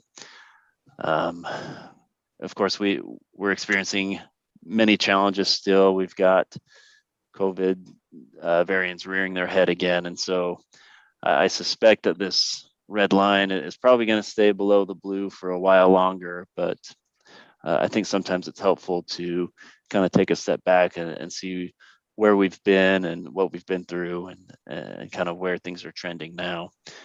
I've also listed kind of just some challenges here. I wanted to talk through them quickly. So if there's Daniel, before we go through those challenges, Representative Burkhart had a question just a moment ago. All right. Representative Burkhart. Thank you, Mr. Chairman. Dan, a quick question. In your previous slide, I noticed that you dropped off quite a bit on employments from Rock Springs. It looked like over time Rock Springs was growing, and then in January 2020, well, everything fell apart. But it doesn't look like the number of employments has come back as much as it has in other communities. Any particular reason for that you can see? Yeah, I might say at a high level with Rock Springs, and there's certainly others that might speak better to this, but it's always been a pretty strong business travel community. And a big part of this COVID impact is just unpredictability of business travel, how consistently it's going to return, when it's going to return. And so I think we are still seeing some lagging in Rock Springs as far as that goes. The bars are indeed starting to grow a bit here in the summer months, and perhaps some of that is more leisure related. But I think as a whole, there's just still a lot of volatility as far as what business travel is going to look like.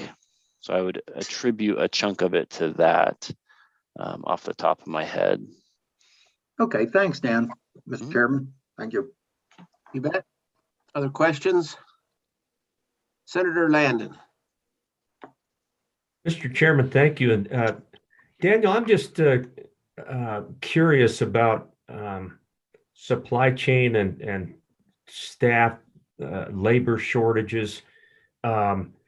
We all hear the stories about pilots, and I would be interested in what you've run into on that front, but also what sorts of labor challenges have you had over the past 12, 14 months? Where specifically do those land? Sure. Yeah, let's jump into some of those things. I hate to say the short answer is almost everywhere. If you look at, and I'm sure you guys are observing this across the board in your state, but employment patterns right now are just a bit of a challenge. You know, if you're heading out to your local restaurant, I think you're going to be finding, or have been finding, that even something like that is experiencing shortages as far as finding help. And so when I mention supply chain and labor shortages, specifically for the airline, it's really all aspects as far as jumping up to pilot and mechanic recruiting. The labor shortage for pilots is kind of back to where it was a number of years ago, where it's becoming a concern again. Many airlines were faced with tough decisions during the height of COVID, if you will, to let work groups like that have to shrink, have to make hard decisions as far as maybe retiring pilots early, things of that nature. I will note that SkyWest, through the pandemic, we were able to retain all of our frontline work groups and did not have to furlough or cut any jobs as far as that goes. So, sorry, I'm a little bit of a ramble here, but I'll try and get this all together. And so when we're talking about pilots specifically for SkyWest, we have been positioned quite well relative to many of our peers, as far as having enough resources to operate the schedules that our partners need us to right now. On the hiring side, we're hiring record level number of pilots that we've ever seen at SkyWest, and we've got classes booked to capacity, and there's demand for more going into early 2022. So we know our hiring supply chain right now is looking quite good. What we don't know is, what does attrition look like now and the next 6 months and beyond. We are seeing higher levels of attrition than we have seen before. And right now it's hard to make a lot of concrete plans until we can get a better feel for what the trend of that is going to look like. Really, we just have a handful of data points for attrition. And so that's, what we're doing our absolute best to just get pilots through the door as best we can and operate as reliably as we can for what our partners need. And so that's kind of the pilot side. Mechanics are a very similar story as far as we were able to retain all of our mechanics, but as the industry is turning back on, so to say, you really need. I feel like the airlines, and I'll say everybody, have seen a lot of struggles with going from a small schedule and ramping up quickly to catch up with demand, having much larger schedules than we've seen over the past year, and basically turning that machine back on quickly in the middle of an environment where it is frankly difficult to hire people regardless of what industry you're in. it's taking some time to get everything staffed to what it needs to be to run the most efficient and reliable operation as possible. And so you'll see that I've mentioned the Denver airport specifically on there. Just having people there on the ground to turn the aircraft. There's struggles making sure that there's enough people in place to do that. You see restaurants in the airports closing early and maybe not being open on certain days. So it's just the whole machine is catching up to what it needs to be. Thanks for that, Daniel. Representative McGuire, and then we'll get to you, Senator Kolb. Go ahead, Representative McGuire. Thank you, Mr. Chairman. And Dan, using the Casper and Natrona County International Airport as the gold standard for what an airport should be, and talking about the other airports in Wyoming. So one of the issues that we have as the least populated state is when we go to compete for grant dollars and infrastructure improvement, or on the other hand, if our federal partners look at the numbers and think, well, maybe we should decommission or lower some of the capability that our airports have, we are always looking for help. And so my question to you would be, and maybe it's after the meeting, if we could get a contact within your company so that, for example, this last summer, our federal partners came up with the idea to decommission part of one of our most important instrument approaches. So we had to justify that we needed that. You know, we can't go with any kind of a lower capacity or lower capability. And so we're always looking, and again, I would ask if we could find someone within your company that we could partner with, not only when we have an issue, but also when you as a company see an issue, if there's a deficiency in an instrument approach, or if the taxiway is not wide enough or whatever. Again, I would ask if we could try and find somebody within your organization that we could start working more closely with and give a call to, and maybe get more people on the team.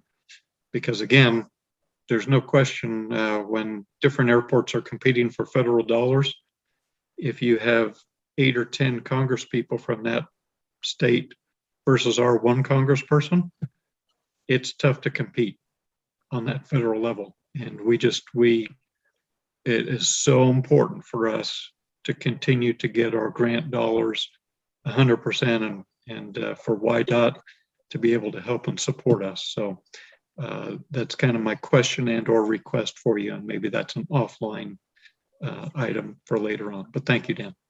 Yeah, absolutely. And our team is a great funnel, if you will, to get you where you need to go on that. We do get involved in those types of projects, and we've got a great team that will go through and put together the data, all the operational and aircraft, I guess, needs on approaches and things of that nature. So our team is definitely a good entry point to get all those conversations going.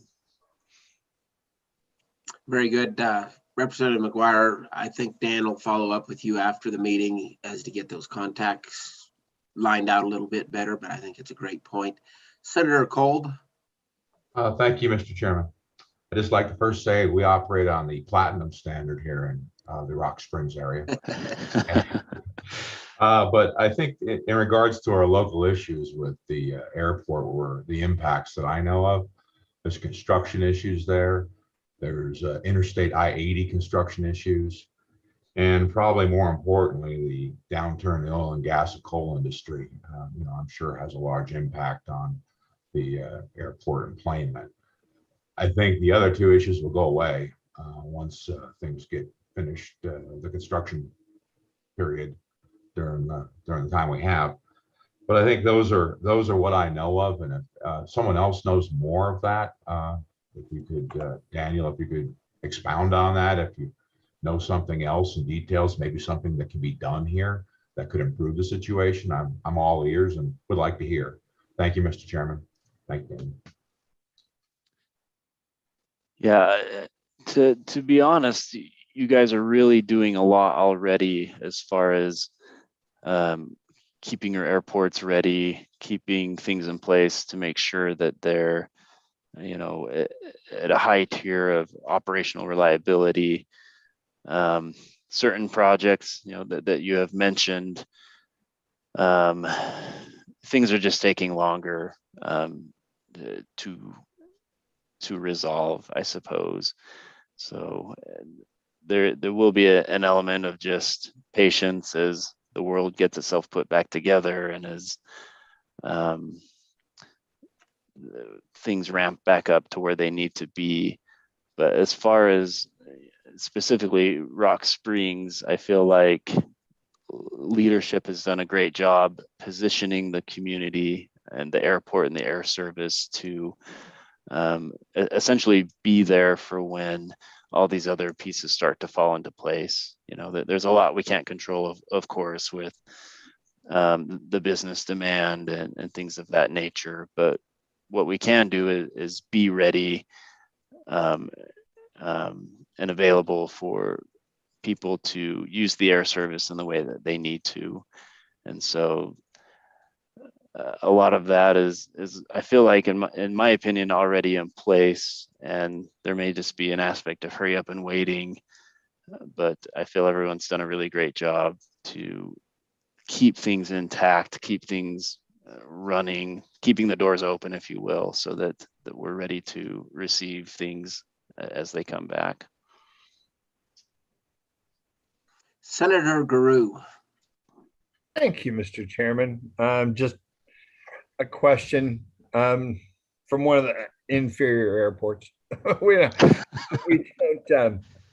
don't do that much business together as much anymore, which makes us very sad. But we always look forward to the day when you'll be back with us. But I wanted to ask about more of a, since we're not working together as much, ask a question about,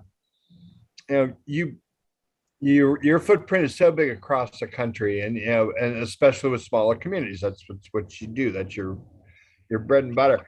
My question is, are there other things that other communities are doing that maybe we should be looking at? Let me give you an example of what I'm talking about.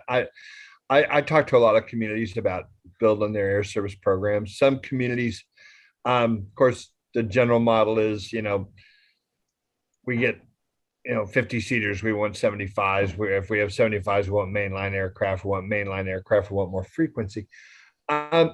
Others I've heard, I see around the country, try to talk more about customer service, about maybe, working on their frequency, but then also working on, running vans around town and picking passengers up at their home. Especially if they're near a larger airport, where sometimes the bandwidth kind of gets sucked up a little bit. Is there some best practices out there that we should be looking at that you're seeing and say, boy, so-and-so, this town, they're really doing something that other people should be looking at? Or, and like I say, you don't even have to answer that online. If that's something that, just gotta think about, or just things you see, just things that would help us out. Because I know, as has been said here, we're all ears, and we certainly want to try to do everything we can. So if there's something we're missing, or if there's something someone else is doing, we love to steal other people's ideas, basically. Thanks. Yeah. Daniel? Yeah, it's always great to steal ideas as long as they're good ones, right? Yeah, that's something I would like to maybe put a little more thought into. I know that you guys you do a really great job as far as enabling your airports to do what they need to do to run a successful operation, whether that's having marketing funds to be able to communicate the things that are needed to the community, but perhaps there are some creative things that could be done to really up things a notch, especially at airports that are perhaps closer to, alternative transportation methods. So, yeah, I think that's something that we can brainstorm, certainly. Very good. Go ahead and proceed with your slideshow. Okay. or slide deck rather. Maybe just to wrap up this page, we've kind of touched on most of these things. I will just take a quick crack at the average fares. This summer in particular, we did see just a resurgence of demand for air travel, that we've seen in the charts, but we like to just put a reminder out there that the amount that people are paying to fly is simply not what it used to be.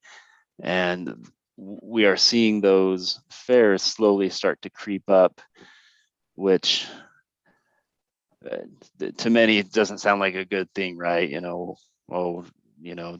is always concerns about paying too high of a fare, but the reality of the matter is there needs to be both the demand for travel and the willingness to pay a certain level of fare to make it sustainable for the airline. So just throwing that out there as kind of a reminder as things start to get back to normal more, hopefully as we get into 2022, we should see average fare levels starting to rise with that. So if you hear concerns about that, we totally understand, but also need to recognize that that's an important part of the economics of all of this.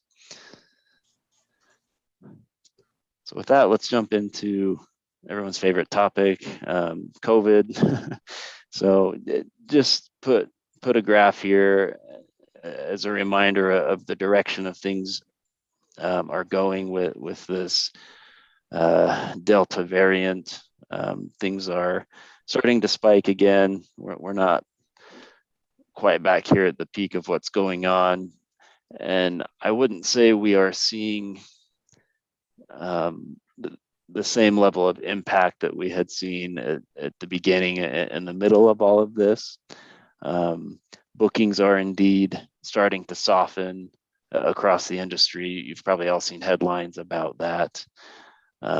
We're seeing businesses kind of pushing back their come back to the office dates, pushing back kind of the open business travel policies again.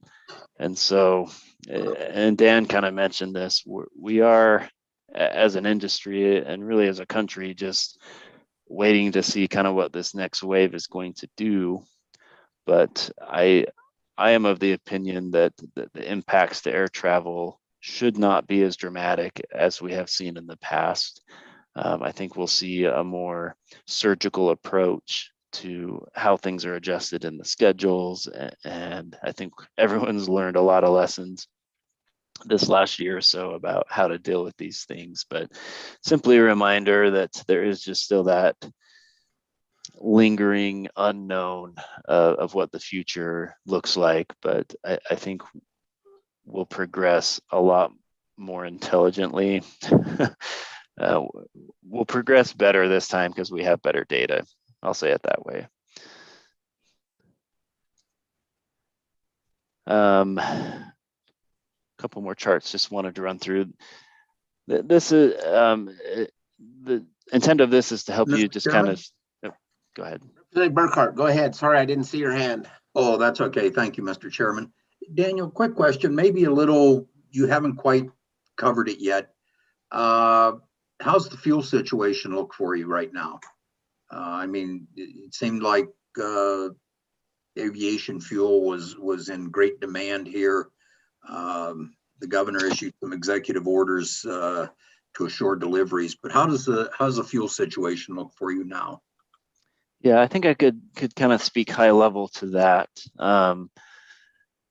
It's certainly been just one more shoe to drop, if you will, in the middle of everything trying to get up to speed and back to normal. I would say that the impact to Skywest specifically, I would say it was more of a handful of instances or markets where things were getting tight. I don't think there was a material impact to our ability to execute our schedules, but there has certainly been areas where, say, fuel reserves at the airport were getting low. There's been areas where it's been difficult to get fuel trucked into different places. And so I've just more heard of these types of things, but at the end of the day, I have not heard much as far as it impacting our ability to do business. That might be a better question for some of our partners, because they indeed take care of 90+% of the fuel for us. So they may have more insight on that, but Skywest perspective, it's been on our radar, but hasn't destroyed anything, best I can tell. Go ahead. All right. So this chart is just going to kind of show you Skywest recovery. You've got, this is a daily data point of our flight count and our load factor percentages as a whole for the airline. And these charts are starting to look the same as we build them, but obviously we see the drop at the peak of COVID. But what is interesting for Skywest is you see a pretty quick rebound as the need for regional jets was still quite high with our partners. You know, it's the size of jet we fly is very much a good solution when you need to make schedule adjustments. And so we've seen a pretty steady baseline through most of 2020, and you can just see we've made these step ups as things have improved and gotten better. So as of late, we're hovering right around this 2,400 daily departures on a peak day. And in our heyday, glory days, if you will, we were up more around the 2,500 mark.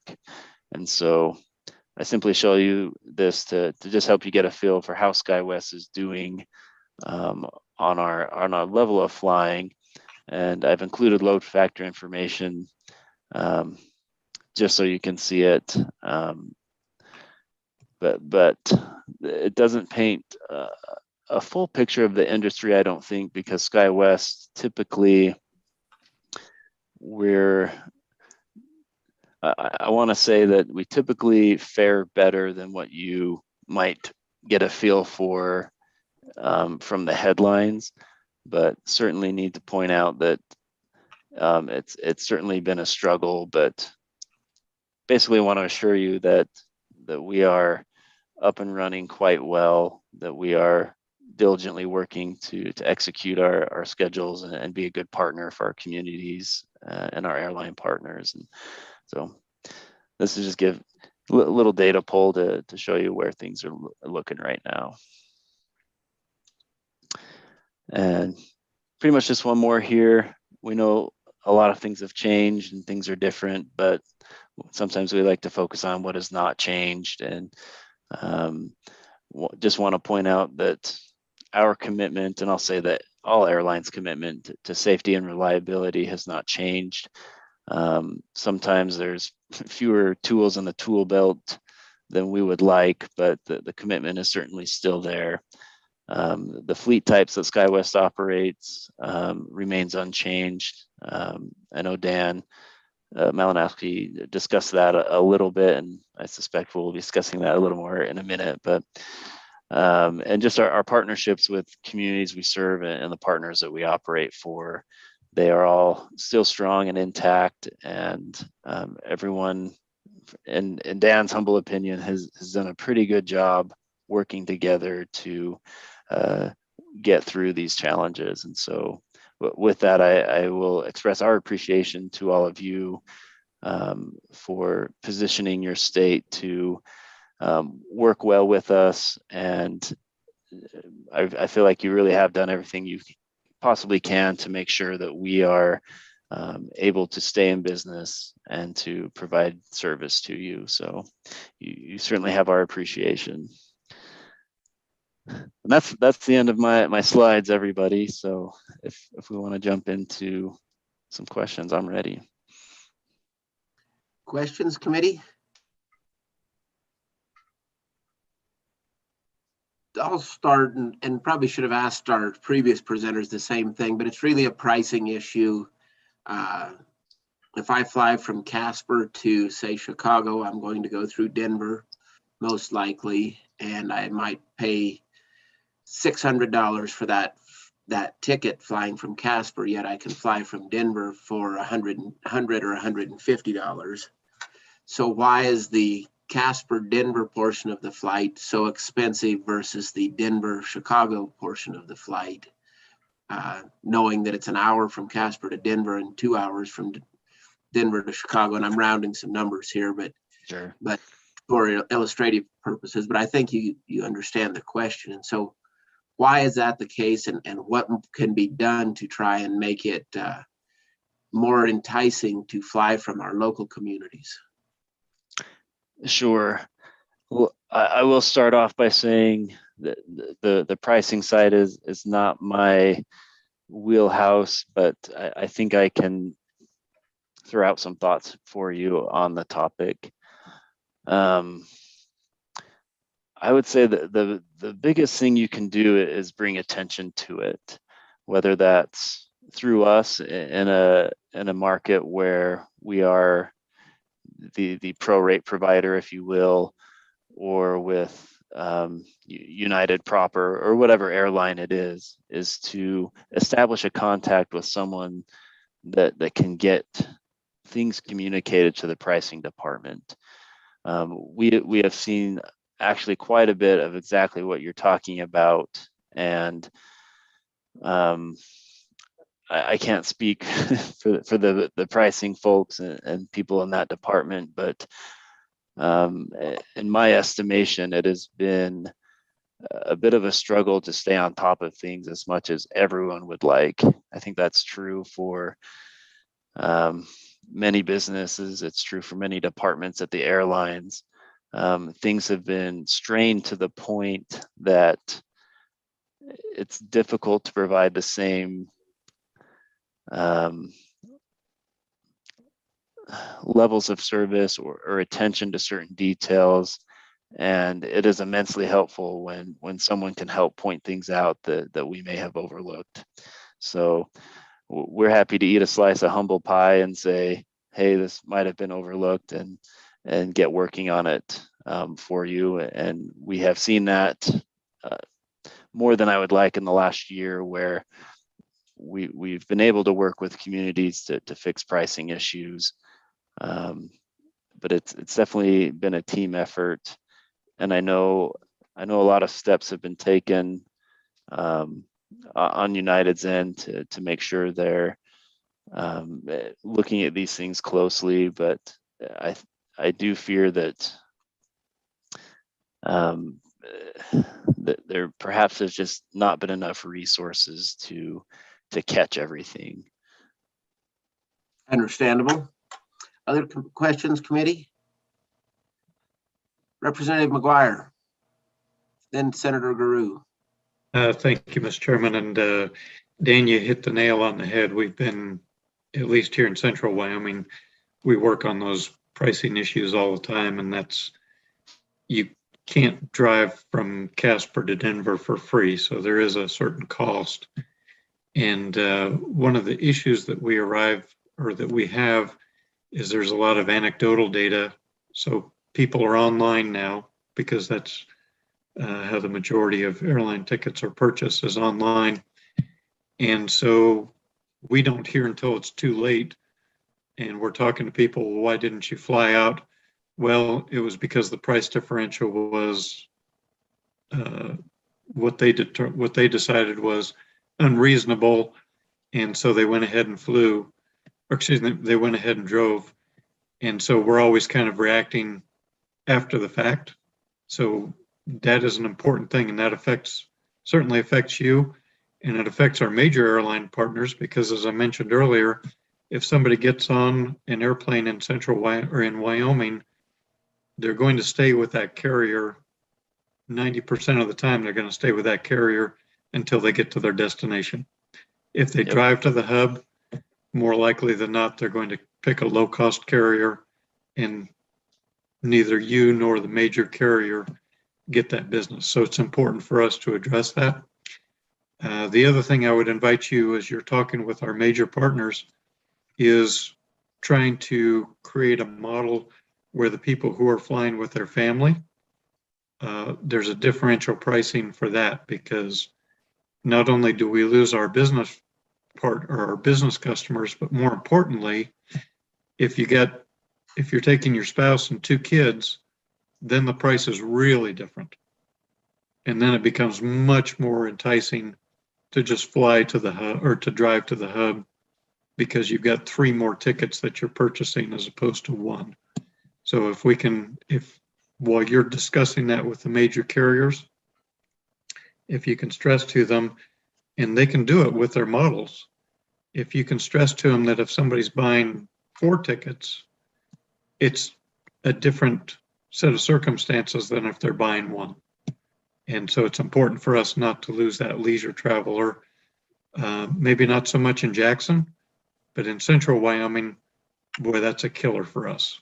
And we've modeled the data, we've watched the data, and that's something that's very important. So as discussions continue, if you would please continue to bring that to light with the major carriers, with our major partners, that's something that is really important to us. So thank you, Mr. Chairman.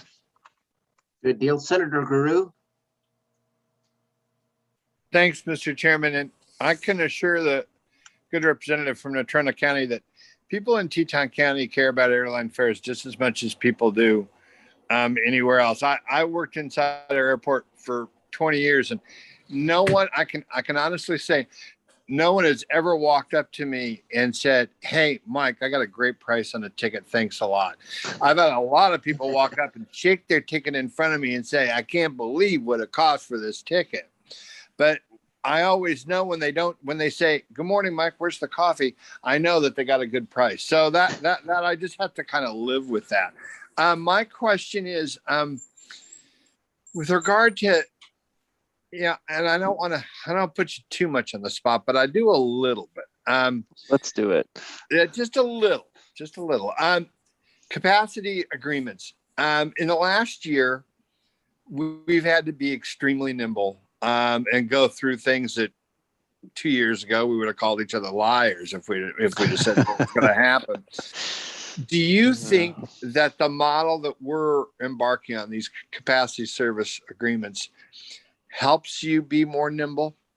Or is there, and like I say, once again, this is not one you have to just spout out an answer, but if there are ways that we could tweak it to be better as we move forward, but just kind of a general feel when we're going through this just roller coaster of different events that's happening right now. Does this model help us be more nimble?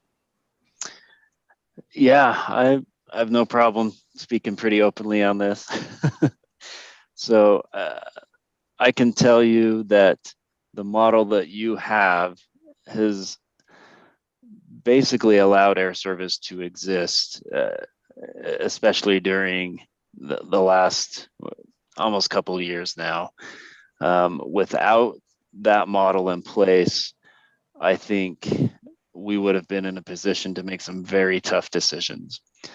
And so I want to applaud you guys on setting something up that enables air service to remain in your communities, in particular the ones that we're referencing. And so it has essentially saved the day, if you will.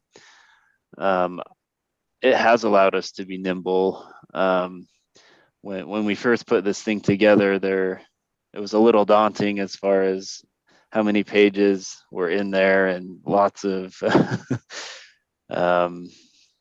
covering our bases, if you will. But what I have certainly appreciated is working with, Sean and Brian at YDOT, and, maybe putting aside 1,000 different details and just working with them and saying, what can we do to best be a good steward of these funds? Can we adjust frequencies? Can we make alterations as needed to make sure that these funds are intact and allow us to be able to flex up and down and really make monthly adjustments sometimes. And like you mentioned, we've been wrong plenty of times, but it certainly allowed us to make things work. And I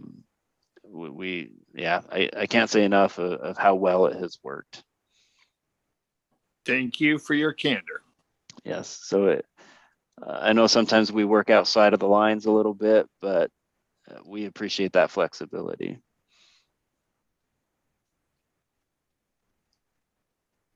That's a great question, Senator Grew, and one that I had on my list. And really, if you wanted to add any more, Daniel, it was just generally speaking, how is the capacity purchase agreement working from Skywest perspective?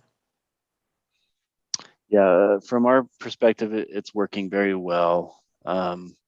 Really, our team here, we are the ones that pretty much solely work with our friends at YDOT on it. And we just appreciate being able to have the flexibility that we need. And it goes both ways. I think, the airports don't want to be stuck at some frequency level that's simply not working, right?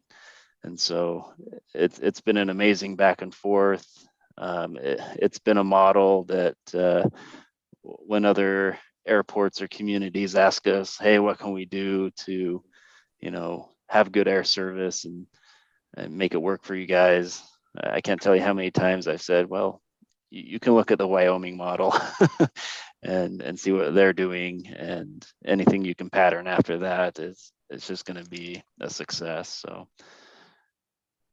can we get you on a non-disclosure so you'll stop sharing our good idea so that we don't lose aircraft to it? Yeah. Just teasing when I say that. Yeah. I will say that the way you guys have structured things has really enabled us to say, hey, we are 100% comfortable allocating aircraft to these Wyoming markets. It's I want to say you get what you pay for in these types of things. And because of our good partnership and our ability to communicate openly with everybody, it gives us a high level of confidence to say, this partnership is working, it's working well, and we feel good about dedicating scarce resources to the state of Wyoming because we know that it's a good partnership. And so I think that's important to point out that really both parties have been able to create something that provides a high level of confidence for us. Very good. Senator Landon. Mr. Chairman, thank you. Regrettably, I've got to get to another commitment. And just wanted to throw out, Daniel, a couple of the senators and a representative have represented well a lot of what I run into with my constituents. Being relatively new to the committee, I just wanted to emphasize anything at all that you can suggest to us that would help us to fill up our Skywest airplanes and not have anyone have to drive down to Denver. I get that a lot. And it's been a little bit of a mystery as we've gone through the past several years to try to get to the bottom of it. But I know I speak for the committee when I say we are ready, willing, and able to step into anything that you can run into that might help on that front. That price point is just, it sometimes really does send people to Denver, and we'd rather fill up our Skywest airplanes. So I appreciate that. Thanks. Absolutely. And I do want to maybe point out that what you guys have been doing is indeed working very well. Just looking at where employments are at, we're at an all-time high for Skywest. So I do want to give you some recognition for setting things up in a way that allows something like that to happen. It's certainly not true for most communities across the country. And Things are going well, relatively speaking, for the state. And that's not to say that more can't be done and that we can't keep focusing on getting the pricing where it needs to be, keeping the schedules in place to where they need to be, providing a great level of customer service, continually focusing on reliability on our end. So it's lots of things can still continue to move forward, but we appreciate how well things have been going with you guys. Senator Kolb. Thanks again. Thank you, Mr. Chairman. Thank you, Mr. Chairman. Hi, Daniel. I've been aware of the relationship Skywest and Wyoming for a long time, and it's an integral partner for everything that we need in the state and a part of the puzzle. I do have a question though about a couple parts. First, who developed the matrix that you follow with the funding and employment and that whole complex system of choices for what the model we currently have?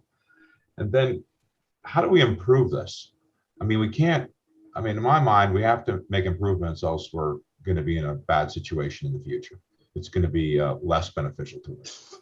So what are we doing to move forward with employments, cost benefit ratios for what the funding is for Skywest or whomever the airline carrier is, in this case, we're talking about.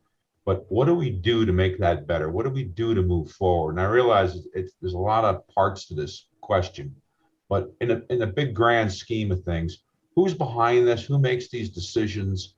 And what, if any, are your future plans for changes that will make our current situation better? Thank you, Mr. Chairman. Daniel. Yeah. The relationships, I guess, as far as decision making, maybe we start there. It's an interesting conglomeration between, ourselves, between we'll say our friends there at YDOT, between United Airlines. There's a few cooks in the kitchen as far as decisions go, but primarily it's our team working closely with Sean and Brian to be able to make plans as far as how to best use the resources that have been allocated. So as far as what we can do or are doing going forward, it's kind of an interesting topic to address, because you can ask yourself, you mentioned cost benefit. Do you spend more to have more capacity in a market? And by doing so, you're going to increase your employments. By how much, it can be tricky to guess at sometimes, but in general, the more flights you have, the more opportunities people have to create an itinerary that works for them. And so what I feel like we've been seeing is a constant grapple between what is the right amount of capacity and what is the right way to manage the funds in that manner. So let's say you have, we'll use Rock Springs as an example, where you're operating 2 daily flights. Sometimes it has made sense to reduce that to less than 2 daily. Say we take out a Tuesday, Wednesday, Saturday, and we do that in an effort to preserve funds and kind of tailor the schedule to meet what we think the demand is going to be. But then you have a time period where you say, well, maybe we need 3 flights on certain days, or maybe we need 3 flights daily. But then we have to ask the question, what does that mean for the funding for those resources? And are we feeling comfortable with the spend to put in the capacity that arguably needs to be there for things to grow? And it does become that cost benefit analysis. How much do you want to throw at something to position it to grow versus being a little more cautious on the funding? there's unknowns on either end. And so I feel like moving forward, is there a paradigm shift where we say, let's put the funding forward to perhaps have more capacity than what we might need and try and stimulate demand as far as that goes. But it becomes a tricky conversation, I think, sometimes to manage the funds wisely. And so perhaps if anyone has any thoughts on that, as far as the strategy going forward, certainly open to that. So I'll also help Daniel answer the question, Senator Kolb. It's really a combination. I think he described it well when he said many cooks in the kitchen. So it's a local decision between the airport board and the county commissioners, because a portion of that is paid by the locals, working with YDOT Aeronautics, working with Skywest for flight availability, and Skywest working with their partners at United for gate availability. And so just because a community community wants an additional flight does not mean it will, and has the riders available for that additional flight, the folks wanting to get on it, doesn't mean it can happen, because there may not be gate availability, may not be aircraft availability. So it's a collaborative process, a collaborative decision-making process of the locals, the state, the airlines, both at the regional carrier level and at the national carrier level, that all come together and say, this is what will benefit the community the best. This is what the community can support without overextending the community's financial resources, without overextending the state's financial resources. And I think YDOT's going to get into that here later this morning as we have their presentation. But it really is a collaboration of all those entities working together to decide what is available and what is best. And that's the way the capacity purchase agreement was set up when we set that up a couple of years ago. So hopefully that helps further answer that question and summarize that answer. Any other questions from the committee? We're running a tick long, but still close to schedule. So I think we're all right. If there is any final thoughts or questions. Seeing none, I think we'll wrap up that portion of today's presentation. Daniel, thank you very much for being here. I don't know if you have time to stick around for the YDOT presentation. If you do, we'd love to have you part of that, just for your own edification and education, but also in case we wanted to lean back on you for questions during that. If you do need to run, we certainly understand, and thank you for your time today, but also more importantly, thanks Skywest for their partnership to air travel in Wyoming. Really, if it weren't for Skywest, Wyoming would be a driving state by and large. And so thank you for Skywest, and please tell your counterparts there at Skywest that we as Wyoming certainly appreciate all that Skywest does within Wyoming. We'll do so, and I will stay online for the next portion. Sounds great, although we are going to take a quick break if you saw the agenda. So with that, I think we'll break until 11:15. So Abigail, if you could put the notice on the screen for all those that are viewing outside, we will return at 11:15. So we'll take a break until 11:15, members. Try and be prompt, and we'll see you back shortly. Again, Daniel, thank you very much, and see everyone at 11:15.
Okay, it is 11:15. Looks like we have most everyone back with us. Senator Landon indicated he had to jump off to another meeting. So with that, we'll go ahead and get started with the YDOT portion of the presentation today and start out with Director Reiner, although I don't see him on the screen. So maybe it's Aeronautics Director Olson and Sean Burke. Brian, if you tell us how you want to proceed. Right now I see Director Reiner showing up here. So Director Reiner, we'll start with you, and you lead the way and tell us how you're going to pass the baton. Okay, thank you very much, Mr. Chairman and members of the committee. For the record, Luke Reiner, Director of YDOT.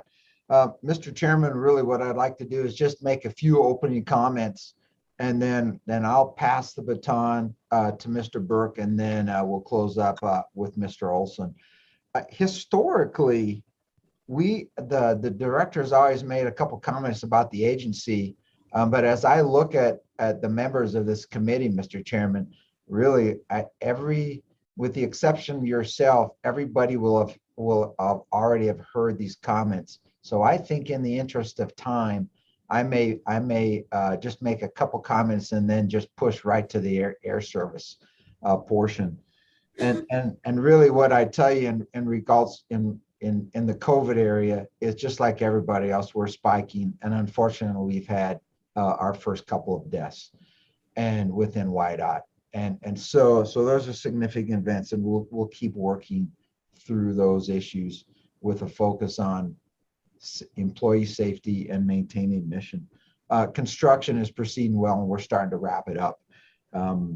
It's been a really pretty good year for us in construction, despite COVID. In terms of the budget, we could talk a lot there, but I'll just share one bright side that we just received some information.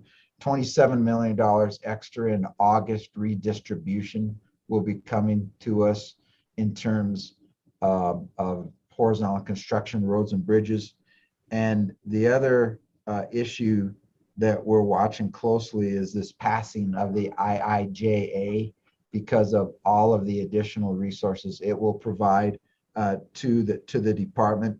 It looks like now there should be a hearing on that on the 27th of September, which is in the House, which is good, because then that could be passed prior to the end of the fiscal year. If it's not passed, there's actually potential for the Highway Trust Fund to run out of money in the near future, and as early as the 8th of October, we would start going into sort of some fiscal cash flow issues. But I'm hoping that will not come to pass based on what we heard from the timing for the hearing.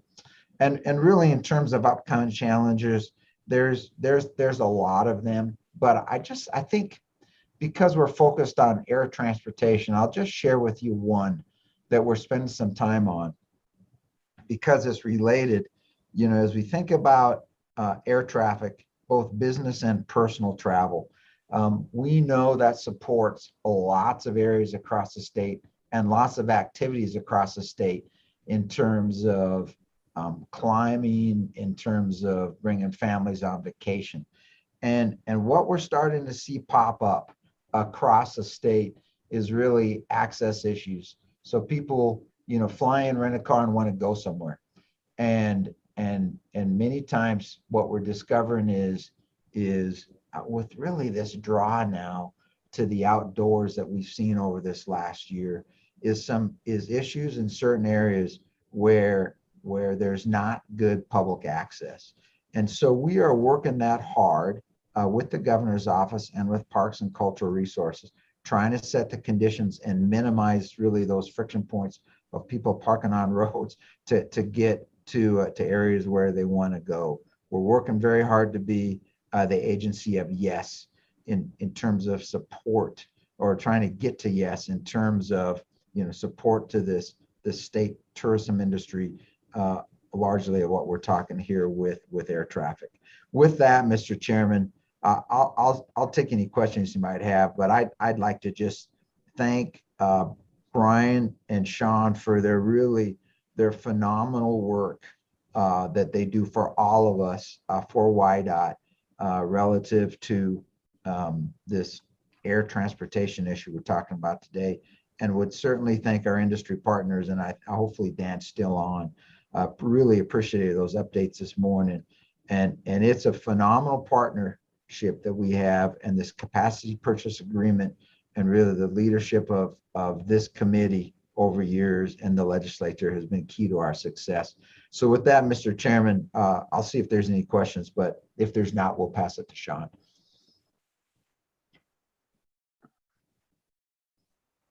Okay, Director Reiner, I think you're getting off easy. I'm not seeing any questions. So Sean, go ahead. Thank you, Mr. Chairman, and good morning to the committee members. Just a quick rundown what we're going to look at and then some of the slides here. The first is a statewide passenger numbers from the calendar year 2020, some of the impacts from COVID-19, some of the trends that we're seeing as a result of it, an update on the Air Service Enhancement Program expenditures, as well as an update on the Commercial Air Service Improvement Act, what we call the Capacity Purchase Agreement. And then Administrator Olson's going to have an update on some of the construction projects as it relates to commercial air service airports a little bit later. And then we're going to have an update on the commercial air service return on investment program or study that Mead and Hunt did. They did an update to a previous study that we did to show kind of the return on the state and local dollars that we invest in air service on the state. So next slide, please. So just looking at what calendar year 2020 would have meant for total passenger numbers in the state, I mean, no surprise, it dropped off fairly substantial from 2019, which was a record year. It was our 2020 was our lowest year since 2004 in terms of total passenger numbers. So on an employment and a deployment, but not all is bad news as a result of that, as I'll say on the next slide. Wyoming was of the 50 states and territories, Wyoming was the state that lost the least percentage of passengers when you compare it to 2019. So that's great news. I think it's it's an indicator of in part of just how underserved Wyoming has historically been. The second is there's kind of a common theme with some of those top states that you see there: Wyoming, Montana, South Dakota, Texas, Idaho, Colorado. Mostly kind of Western wide open states that people are flocking to during the course of the pandemic to seek out some open spaces. So Wyoming has definitely benefited from that a fair bit, which is good news. Next slide, please. This is looking at the last 5 years of what each airport's total passenger levels have been. So you can kind of compare your whatever airport you have interest in to the previous year. So Cody was an interesting one. The department, they're served through the Essential Air Service Program for the fall through kind of the spring months.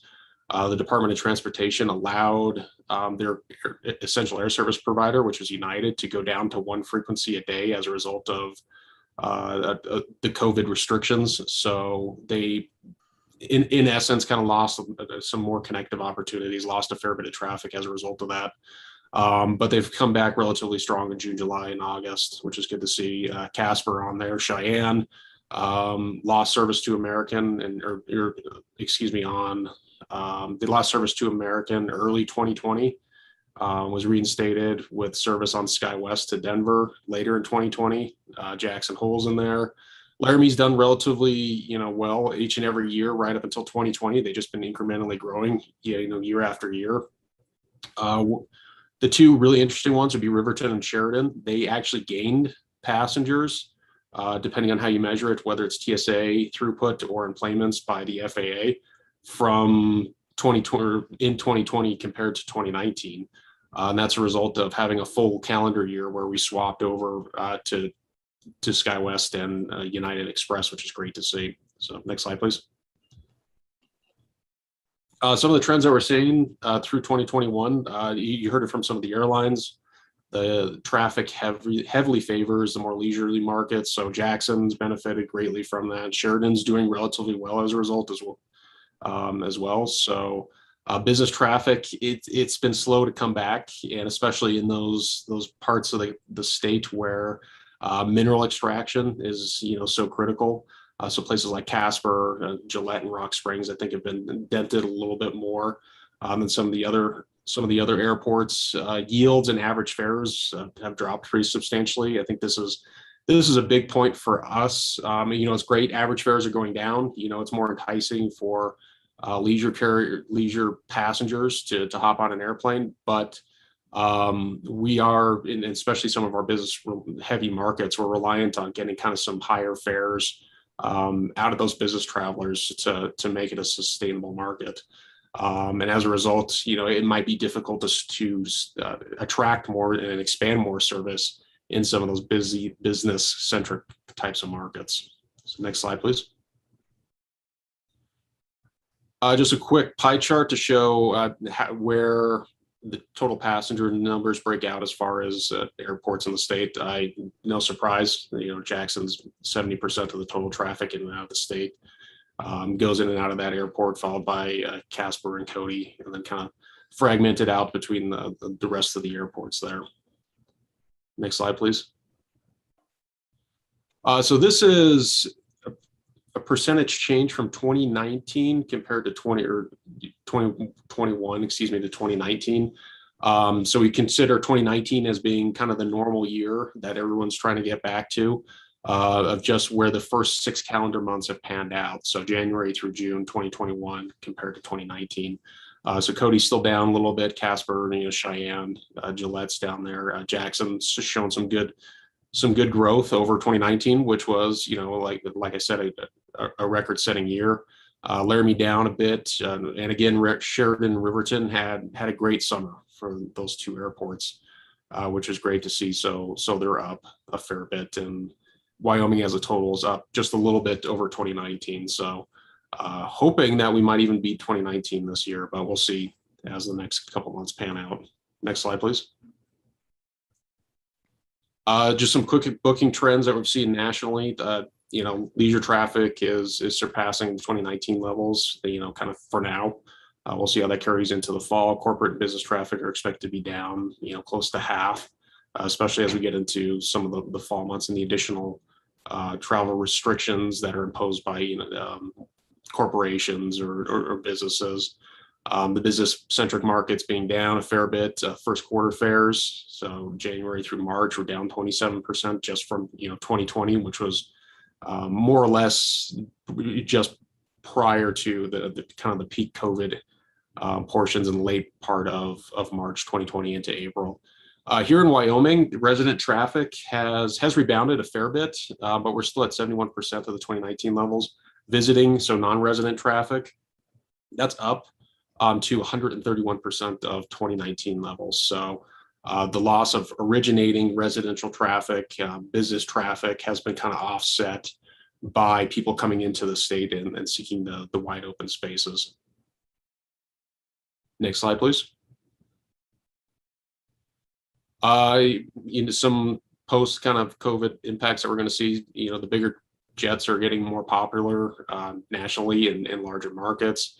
It's great to see United growing in Denver and growing connections, and we're happy to see hopefully some of those bigger planes come into markets like Casper. But right now, in the immediate future, for the next couple months, that translates into maybe less 76 seat jet opportunities that we might see in places like Casper. I think a big one is operating costs are going to be incredibly important for legacy carriers like United and Delta, because so much of the traffic is now leisure and more price sensitive as a result, that they're going to be that the airlines are going to be sensitive to price and costs as well. The capacity purchase agreement, this is, over the course of the pandemic, is a great success story. We've said this isn't just about cost savings. There's that. We are saving money as a result of this program. But like Dan Belmont kind of said, it's, we wouldn't have commercial air service in some of these markets if it wasn't for this program. And that's true over the course of the pandemic. It served as a backstop to be able to retain commercial service in some of our airports and secure those limited resources for Wyoming. And airplanes are in high demand. It's not just us trying to get more flights. It's every airport in the region and a lot of airports nationally that are trying to get additional flights. So we're securing these airplanes for Wyoming, which is great. So next slide. Mr. Chairman, this is a summary of the Air Service Enhancement Program grants for fiscal year 21. There were 3 grants that took place. The first one was United Express, operated by Skywest to Denver, that operated from November through April, and that paused for runway reconstruction project that started in April and is still ongoing. And then Jackson Hole on American to Dallas, and then Jackson Hole on Delta to Atlanta. In both of those cases, we expended the full grant amount. That was, just peak kind of COVID periods. So no surprise there. Sean, there's some new committee members. Would you briefly explain why Cheyenne was a 60% state match and Jackson was a 40% state match within this program? And just a quick thumbnail sketch of how the program works as you do that description. Sure, Mr. Chairman. So we have kind of 2 different funding programs. You have the Air Service Enhancement Program, which is the original granting program. Then we have the Capacity Purchase Agreement. In this program, we do 2 different match levels. The one is 60% state, 40% local. The other is 40% local, 60% state. Did I get that right? 60% local, 40% state. And we put them into 2 different buckets. One's called critical service. So a place like Cheyenne wouldn't have any commercial air service. So we offer a higher state match as a result. So the things that critical service does is maintain 10,000 enplanements, which is important for keeping primary commercial air service status in the FAA. You get $1 million in FAA entitlement funds as a result of that instead of $150,000. So you get substantially more money from the federal government. So we increase the state match on that side. The other side is what we call growth airports. So Jackson and Cody's participated in this, where they have established commercial air service. They're looking to add on a second or a third or a fourth hub or a different commercial carrier. So we do a 40% match for those. Great explanation. And I'd also note that when the capacity purchase agreement was put into place, it was put into place and even went out to bid with just certain communities participating in that. So Sean, maybe a little more description of how that worked and why Cheyenne or why Laramie are not part of the capacity purchase agreement. Again, to educate the committee. Yeah, absolutely, Mr. Chairman. And I think that's a good point to be made is, so there were 4 airports that were, really kind of taking the bulk of the funding from the Air Service Enhancement Program, and that was Sheridan, Riverton, Rock Springs, and Gillette. So we transitioned them to the capacity purchase agreement. That's how it was designed, was for those 4 airports. So that's what they use as their primary kind of funding mechanism. Laramie doesn't participate in it because they get money from the federal government and the Department of Transportation through the Essential Air Service Program to provide the kind of their baseline of service. And then there's Cheyenne, who originally we had flights to Dallas, DFW on American Eagle operated by Skywest. In lieu of COVID, it made a lot of sense just to kind of have a quick flight down to Denver to kind of maintain enplanements, maintain any commercial air service in the airport there. So that's why right now they're in the bucket of the Air Service Enhancement Program. Perfect. Thank you, Sean. Go ahead and proceed. I'm not seeing any questions. Scrolling through the list. Yeah, go ahead and proceed, please, Sean. Hey, Mr. Chairman, next slide, please. Mr. Chairman, so this is the same formatted kind of table, but for the capacity purchase agreement in those 4 airports that I mentioned, Gillette, Riverton, Rock Springs, and Sheridan, what their state grant was for that fiscal year of July 1 through June 30th. We were able to receive CARES Act money to help offset some of the costs of this for the first or the last 6 months of that year, or excuse me, for the first 6 months, as the impacts of COVID were still pretty pronounced through those months. And then kind of a breakdown of what the local dollar percentage match. So they're 40% of the total minimum revenue guarantee. The state does 60% of it, and then a state cost per passenger at the bottom there.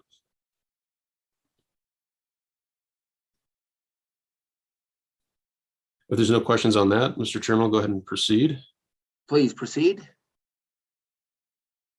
And Mr. Chairman, some of the highlights. So as Dan kind of mentioned, we were able to retain service over COVID-19 as a result of having the capacity purchase agreement in place. And as we saw travel coming back into some of our markets, especially places like Sheridan, we were able to quickly add service back before those airplanes got deployed somewhere else. Sheridan and Riverton were the only two airports in the contiguous 48 states to actually gain traffic in 2020 compared to 2019. So it was a great success for them. And Sheridan Riverton had record enplanements in June. And now that I got the numbers, they had record enplanements in July. So they had their best June and July on record in both of those airports. Next slide, please. 1 second, Sean. Senator Kolb. Oh, thank you, Mr. Chairman. Yeah, on a prior slide where it said state dollars recovered, what exactly is that referring to? Could you expound on that? Thank you, Mr. Chairman. Yeah, Mr. Chairman, Senator Kolb, that is, so we have a contractual cap for each community. And if revenues and passenger numbers are better than we forecast, then we essentially recover state funds. We expend less than we had forecasted. So in the case of Gillette, you see state dollars expended with the CARES Act money. We spent $506,000. The original grant was $824,000. As a result, we recovered $317,000 back into the capacity purchase agreement that's then able to be granted out later. Follow up, Senator. Thank you, Mr. Chairman. Well, how does that affect the percent match between the 60-40? How does that fall in line with that? Could you expound on that? Thank you. Yeah, Mr. Chairman, Senator Kolb, it doesn't really affect the match. We receive the invoice for a quarter, and the state pays 60% of it, and the locals pay 40% of it. I will expand on that with the CARES Act money, we kind of figured out that COVID was costing us about 2/3 of what the total invoice was. So we were able to, for that 6 months from, from June 30th, 2020 into December 2020, if we received an invoice, for example, for $100,000 for service in Rock Springs, we would take 2/3 of that, bill it directly to the CARES Act funds, and then split the remaining 60% state, 40% local. Thank you.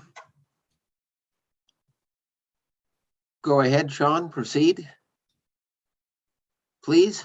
Yeah, thank you, Mr. Chairman. I think we were ahead of this.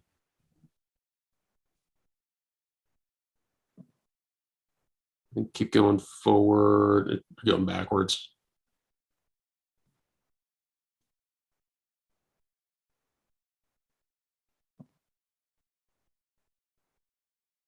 I think it's going backwards again, Melissa.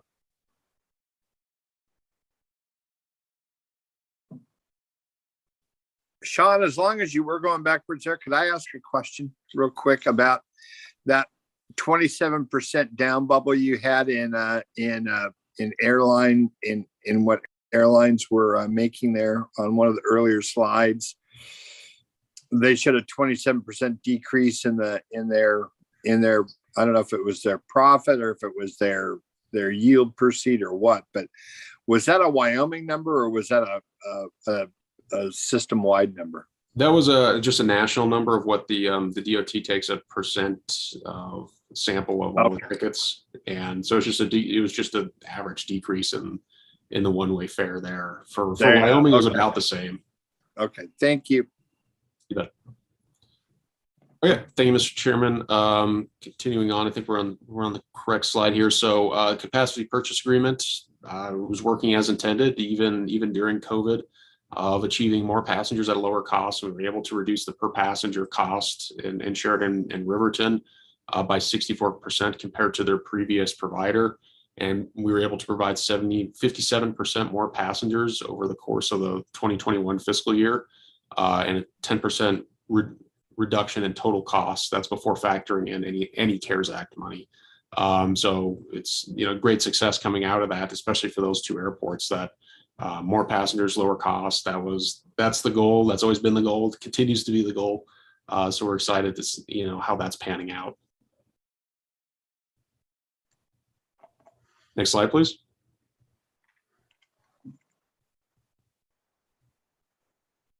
Mr. Chairman, as I mentioned earlier, we were able to receive some CARES Act relief funds through the governor's office for the capacity purchase agreement. We requested and were granted $4.2 million of that. That was both the state and local portion was used in that, and we used that for invoices received between March 2020 and December 2020 to offset 67% of related costs. Fortunately, some of the passenger traffic and the revenues came back a little bit better than we anticipated. We were able to return just over $1.3 million back to the CARES Act pool of money. Next slide, please. Mr. Chairman, that concludes my portion of the presentation. If I may turn it over to Administrator Olson to talk some of the AIP projects. Sean, before you wrap up, can you tell us these three pictures, where they were taken? Yeah, this is the new Laramie terminal, which Brian will talk a little bit about. I saw it in person for the first time last week. It's phenomenal. If you ever get the chance to go take a look at it, it's definitely worth the trip to check it out. Very good. Thanks, Sean. Any questions for Sean? I know he'll be around if something comes up. Senator Guru. Just a comment. That number on that slide, the cost per passenger, as somebody who's been doing this for a long time, Sean, I just want to congratulate your team. That's a huge number, and its significance can't be understated. You guys have done a heck of a job, and I know it's not where we totally want to be, but I got to tell you, you're talking about trending in the right direction from $100 a passenger down to 38, 28. I know it took us years in our program to try to get those numbers down at the way you're getting them down. And so, hats off to you. Just keep her going. And I just want to make sure we highlighted that. Thanks, Senator. Further questions for Sean? All right, Brian, take it away. Thank you, Mr. Chairman, and good morning, committee members. For the record, I'm Brian Olson, the Aeronautics Administrator for WYDOT. And I was going to provide the committee with just a couple of minutes of discussion on some of the capital improvement projects that we're working on to support air service in the state. Before I do that, maybe just a couple of comments and overall perspective from my standpoint. As we're well aware from testimony and from living through it, the last 16 months have been extraordinarily challenging, particularly on the air service side.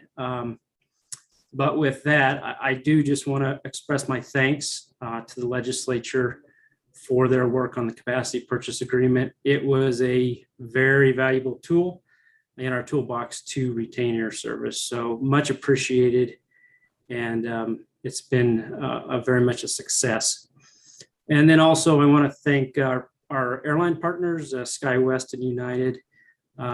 We've had a lot of work adjusting schedules, figuring out the best path forward, or trying to figure out, and they've just been there with us the whole time, as well as the local communities.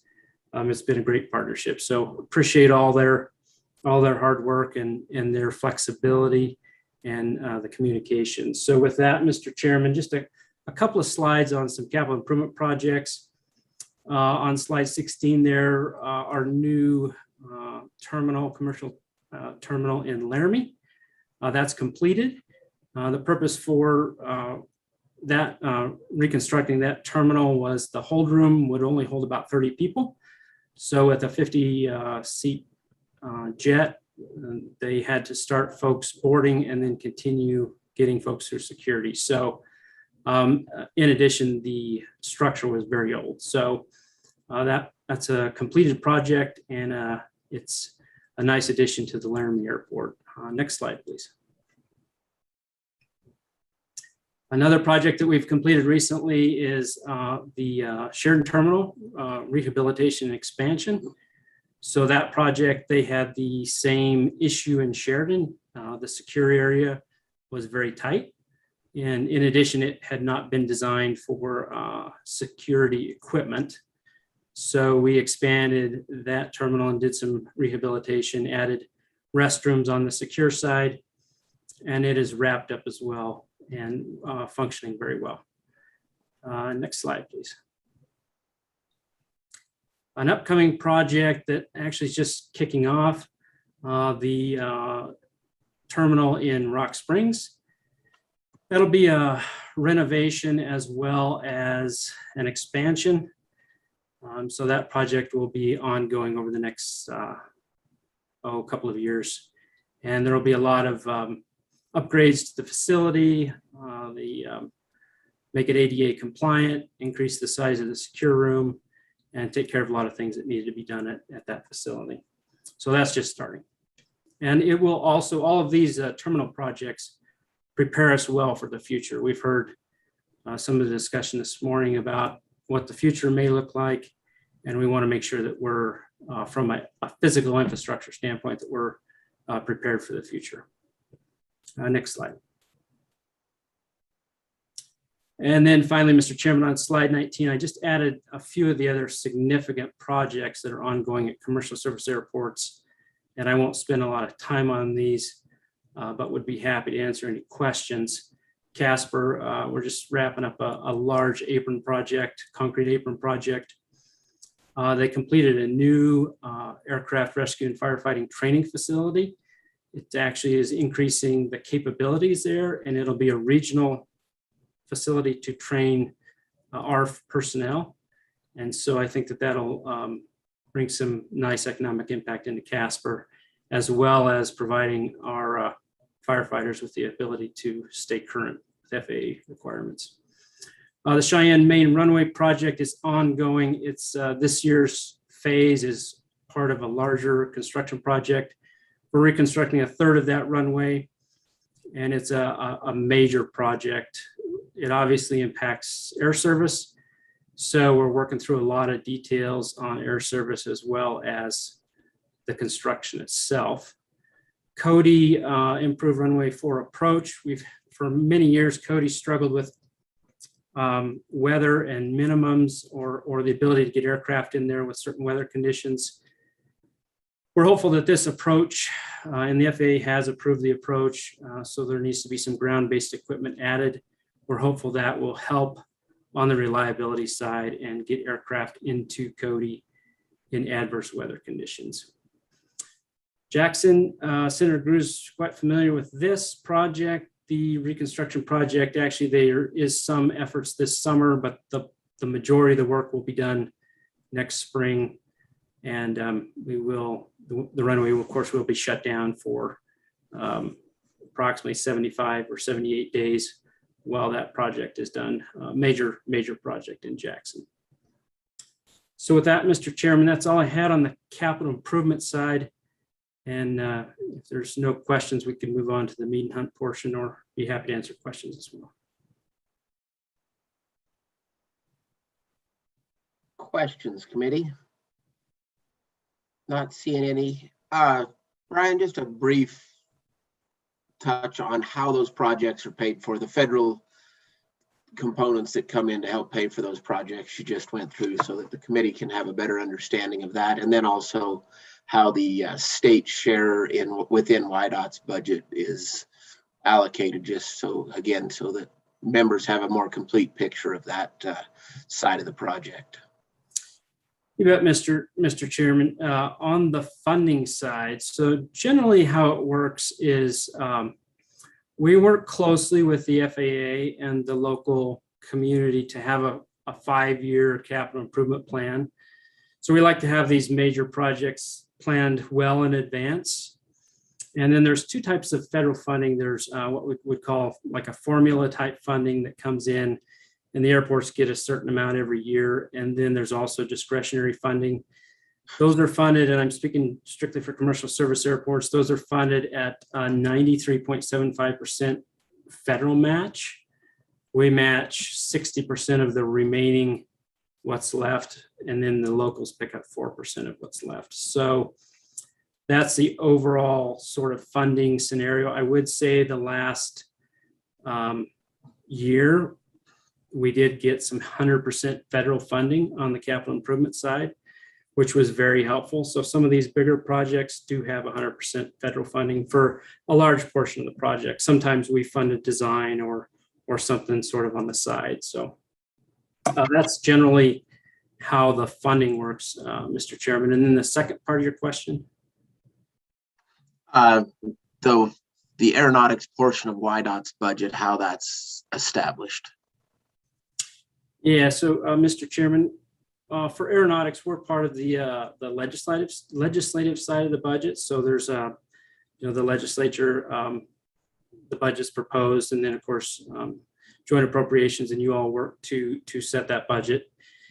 We do use, probably one key thing is that we need flexible funding here in the Department of Transportation. So we do use federal mineral royalties for our funding. It's key to enable us to continue to do these projects.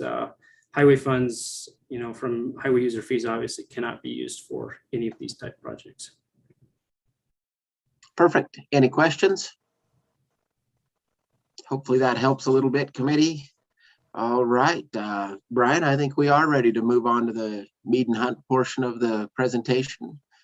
And I know you're sticking around for a little while, so if we have other questions that come up, we'll be sure to ask. So. Yeah.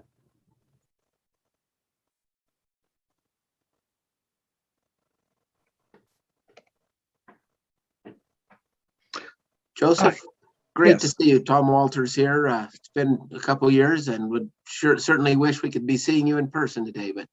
But welcome back to the committee, and go ahead and proceed, and I'll let you make your introductions of yourself and your team, as well as pass the baton throughout the presentation the way you would like to.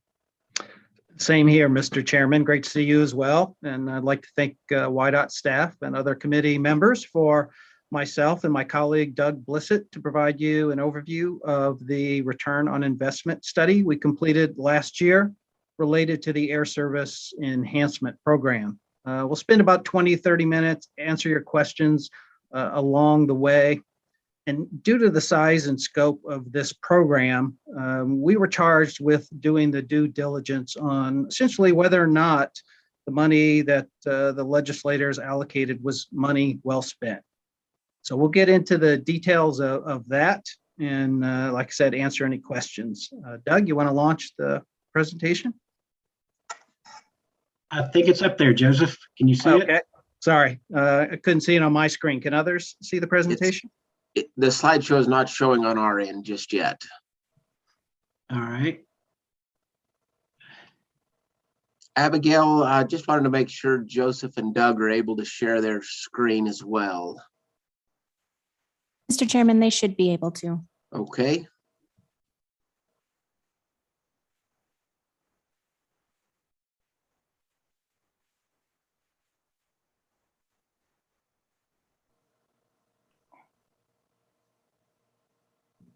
If it would be helpful, I can also try pulling that up. I think I have a copy of it. Oh yeah, if you would, that'd be great, Abigail. Thank you.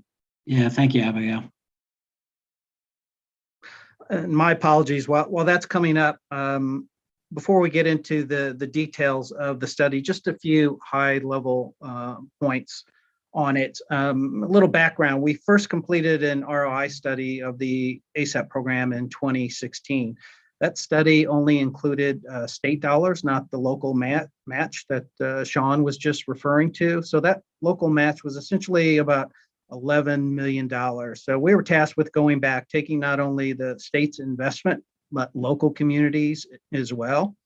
And so what that did is that equated to about $60 million in revenue guarantees for the airlines. And for any of the new committee members, essentially that's what Sean was talking about, is if your ridership and revenue generation exceeds what was guaranteed on the flight, there's either a shortage or an overage. And so 60 million in revenue guarantee essentially equated to driving more visitors to the state, roughly just over 450,000 incremental visitors to the state. We saw more tax revenue generated, more jobs, more visitor spending, roughly 840 million in visitor spending was generated.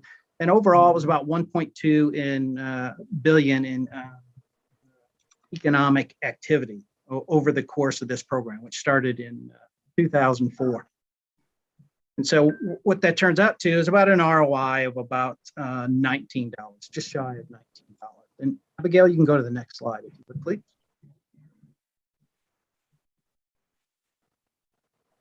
Thank you. And so some of those statistics are reported on here. And I'll just point out also that even some of the lower margin projects, if you will, still had a positive ROI.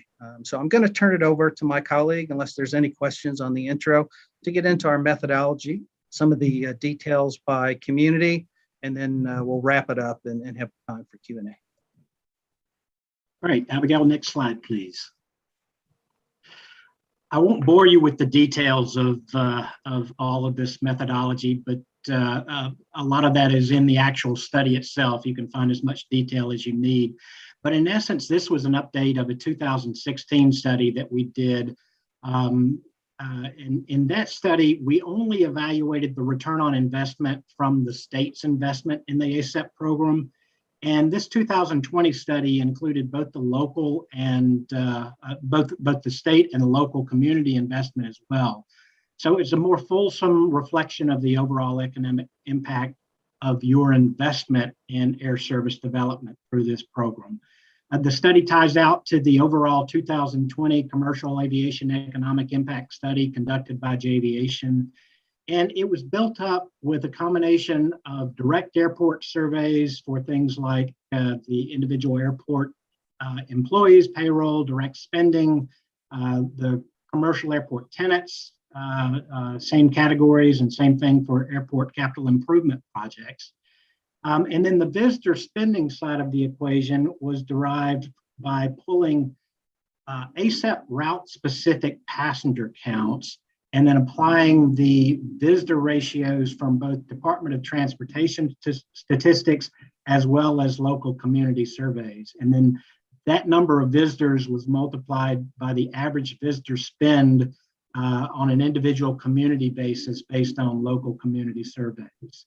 The primary study looked at just the direct impacts, but the addendum of the study built it out to include the multiplier effects for total economic impact. And then all dollar amounts were converted to 2019 dollars so you could compare across the 17-year time period. Next slide, please, Abigail.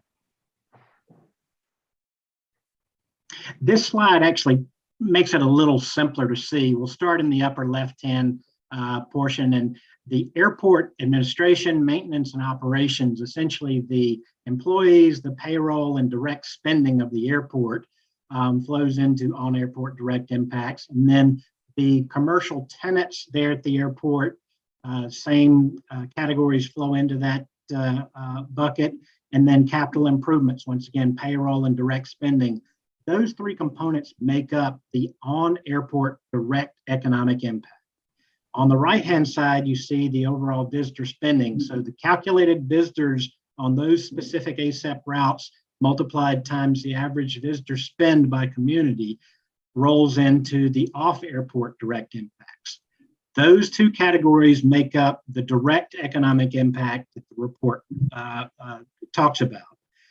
And then we went a bit further to add in the indirect and induced impact. Indirect impacts are essentially the businesses that the airports and airport tenants do business with.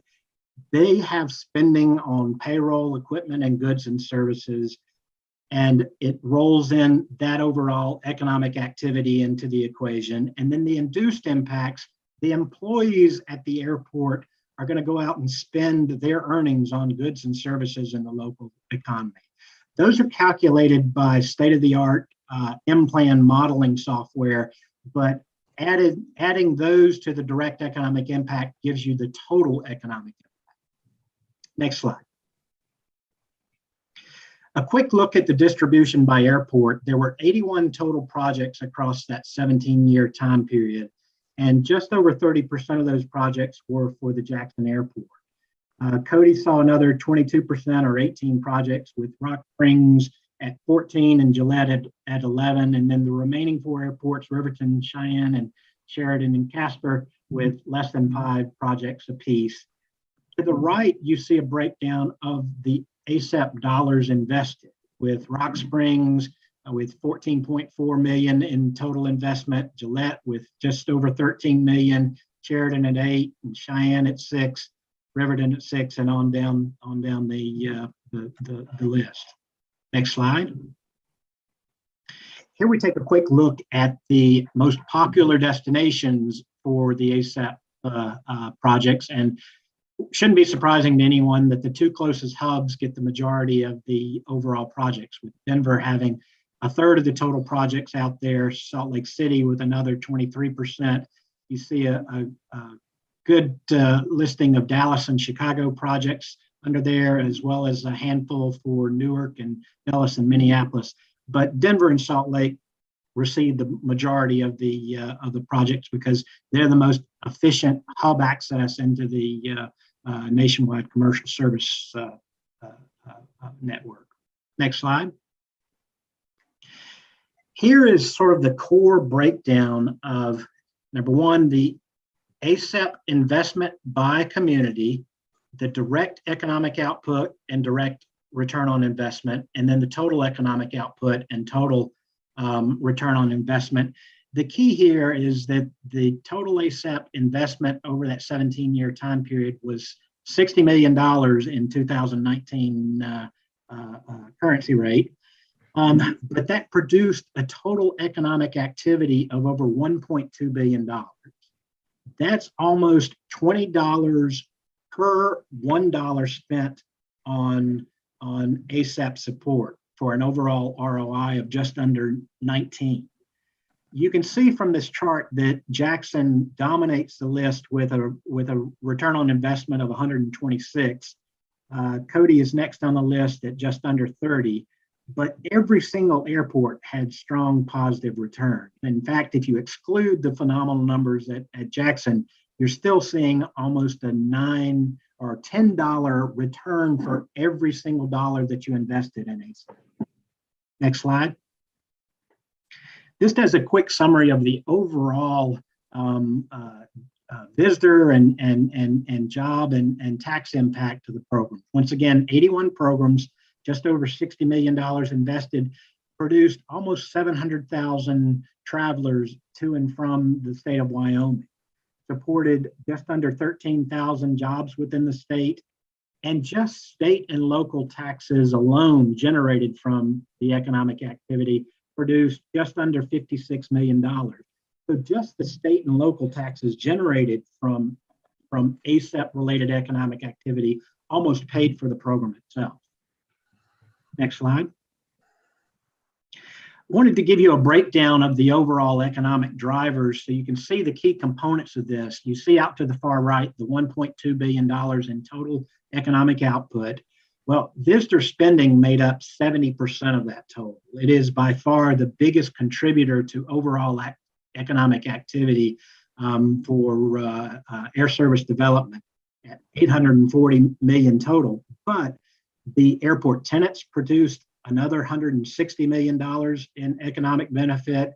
And then the airport itself, its administration, its operations, its maintenance, as well as the CIP programs, each produced another close to 100 million in total economic impact. So there are huge numbers that this ACEP program is driving back within the state. Next slide. Since the visitor spending is such a huge component of this overall economic activity, this slide breaks down the visitor spending by community. You see the total ACEP visitors produced by these programs, the direct visitor spending, total visitor spending, and the total visitor spending return per dollar of ACEP investment. And the bottom line is that for every dollar spent on an ACEP program, the state saw $13.90 come back just in terms of visitor spending with the state. And once again, that number is dominated by Jackson's $111 per dollar invested in ASAP programs. But every single airport saw better than a 2-to-1 return on investment on visitor spending. Next slide. A quick look at some of the strongest projects as a number of folks have referred to so far today. The Jackson markets have produced the strongest overall returns, so no surprise that you see 2 Jackson Chicago and 2 Jackson Dallas markets topping the list here. And then the Cody Denver project. Now, these are all relatively dated projects, but the primary reason for that is that both Jackson Chicago and Jackson Dallas pretty quickly evolved into self-sustaining market that no longer needed support from the state to keep those markets going. These are overall phenomenal returns. So at the other end of the spectrum, the next slide, we'll take a look at the some of the weakest return projects out there. Here you see 4 Salt Lake City markets that are at the bottom of the list: Rock Springs, and then Gillette to Salt Lake, and then Riverton to Denver. But in each of these cases, the absolute lowest return projects out there still had a positive ROI, which is a great thing. And as our Delta representative mentioned earlier in the day, the Salt Lake City hub is a far stronger and bigger hub than what you've seen in the years that produce these marginal returns. At this point, I'll turn it back over to Joseph. He can take you through some of the more details and high-level overview of the project. Questions, committee? Sure. I'm scrolling to see if I see anyone waving their hands. All right, not seeing anyone raising their hands. Please proceed, Joseph. Thank you, Mr. Chairman, and thank you, Doug. And I know we went through some really complex analysis fairly quickly. We worked with YDOT staff. We did a lot of modeling here using things like the implant economic modeling tool, working with, as Doug mentioned, the updated statewide economic impact study, and boiled it all down to find out what happened over time. And so in aggregate, Doug covered, the value of this program. But one of the things that stood out to us was there were some exceptions in that we did see a few isolated cases of diminishing returns. And Doug touched on that. And that is when the program starts out, going back to 2004, as you ramp up through it, you typically pick the low-hanging fruit. And that's the stuff that gets the highest return on investment. So as we checked that box, it became self-sustaining. We had to reach for, potential other opportunities. And so some of those were like Jackson Hole, even that was the strongest generator of return on investment. Once you get past some of those core hubs like Chicago or Dallas, and you start reaching out to markets like going to Washington, Dulles, that was a couple of the projects there, you start to see less value in terms of traffic potential, so therefore less economic value. But beyond that, as Doug mentioned, the program had a strong overall economic return. And when you strip out Jackson Hole, because it is so unique in the state, the smaller markets, the non-Jackson Hole projects, those actually did increase over time. So we had a few diminishing returns, but for the most part, for the other markets, the value increased over time. So next slide. So I just want to touch on quickly, kind of beyond the ROI that we presented here. Hopefully it came across that this is a strong investment for the state. You're getting a good return on your investment, but there are other considerations, like even on the markets that Doug pointed to, some that were historic, like Salt Lake City, going back to 2007 time period, those still had a positive return, even though they were weak, not nearly strong as others, but still a good investment. But the other considerations I want to leave you with as you think about the program going forward is beyond just the ROI here is, what about some of the other goals for the state? When you improve access, and I think Dan touched on it from United, you can go from Richmond to Rock Springs, one stop, greater consumer choice. When you reduce the need for people to drive out of the state and use another state airport that isn't within the state, you reduce your economic benefit to the state, because whenever somebody flies in, uses local airport, you get funds for capital investments, you get things like landing fees. So there's an economic impact when people go out of the state. So just beyond the ROI, there are other considerations going forward. So next slide, please. And we'll just kind of wrap it up and open it up to further questions. And as I mentioned, what you saw is that we've seen a strong investment here, that the money the state spent was much less than what they got in return. Basically, for a return of almost $20 for every dollar that was invested. And so the program overall, to answer that original question from doing the due diligence, is this money well spent? And the results of the study indicate that it is achieving its goal. The Air Service Enhancement Program is having a positive impact on the economies throughout the state. And I would go on to say that we heard it in some of the airline presentations, that in this environment in particular, what we've seen over the course of this pandemic is not only has it maintained your service levels that you might otherwise not have experienced, so you didn't get the kind of cuts that we saw elsewhere, but this kind of program partnership, I would say, is even more valuable in this type of environment when airlines are struggling to get people on their airplanes and find positive returns for their investment. Frankly, a program like this goes a long way. And Dan shared the TSA trends that they track internally that shows how the recovery is doing throughout the US. We also track that for WYDOT. It's not in this presentation, it's in the supplemental materials, but what you see in there is Wyoming airports by far outperform the US average recovery by far. And I would argue part of it is, yes, there was a shift towards, more Mountain West type of travel during the pandemic. But I would say, just as Dan pointed out, that without these types of programs in place, you'd have seen more service cuts and therefore less recovery than you're seeing today. And so it kind of backs up what Sean was talking about. And that is, if you look at what happened this summer in the TSA throughput, you are by far exceeding the national average. And that's something to be proud of. And this type of program, I think, goes a long way in making that happen. So that was just a kind of a real brief. I wanted to let you know that your investment is money well spent. And Doug and I are here to answer any questions any of the committee might have. Thank you, Mr. Chairman. Very good. Questions, committee?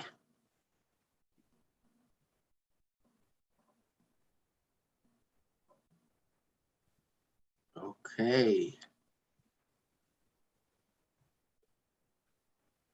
Not seeing any. You've dazzled everyone, it appears. I apologize. We must put everybody to sleep. These can be somewhat dry studies, and even more so when you're running through the details of the analysis. But it does point out to that, as we talked about in the beginning, what you heard from whether it's United, Delta, Skywest, Wyoming is unique, and these types of investments continue to make you stand out and recover at a much faster pace than what we're seeing throughout other parts of the country. Very good. Committee, any questions on this report that was just presented?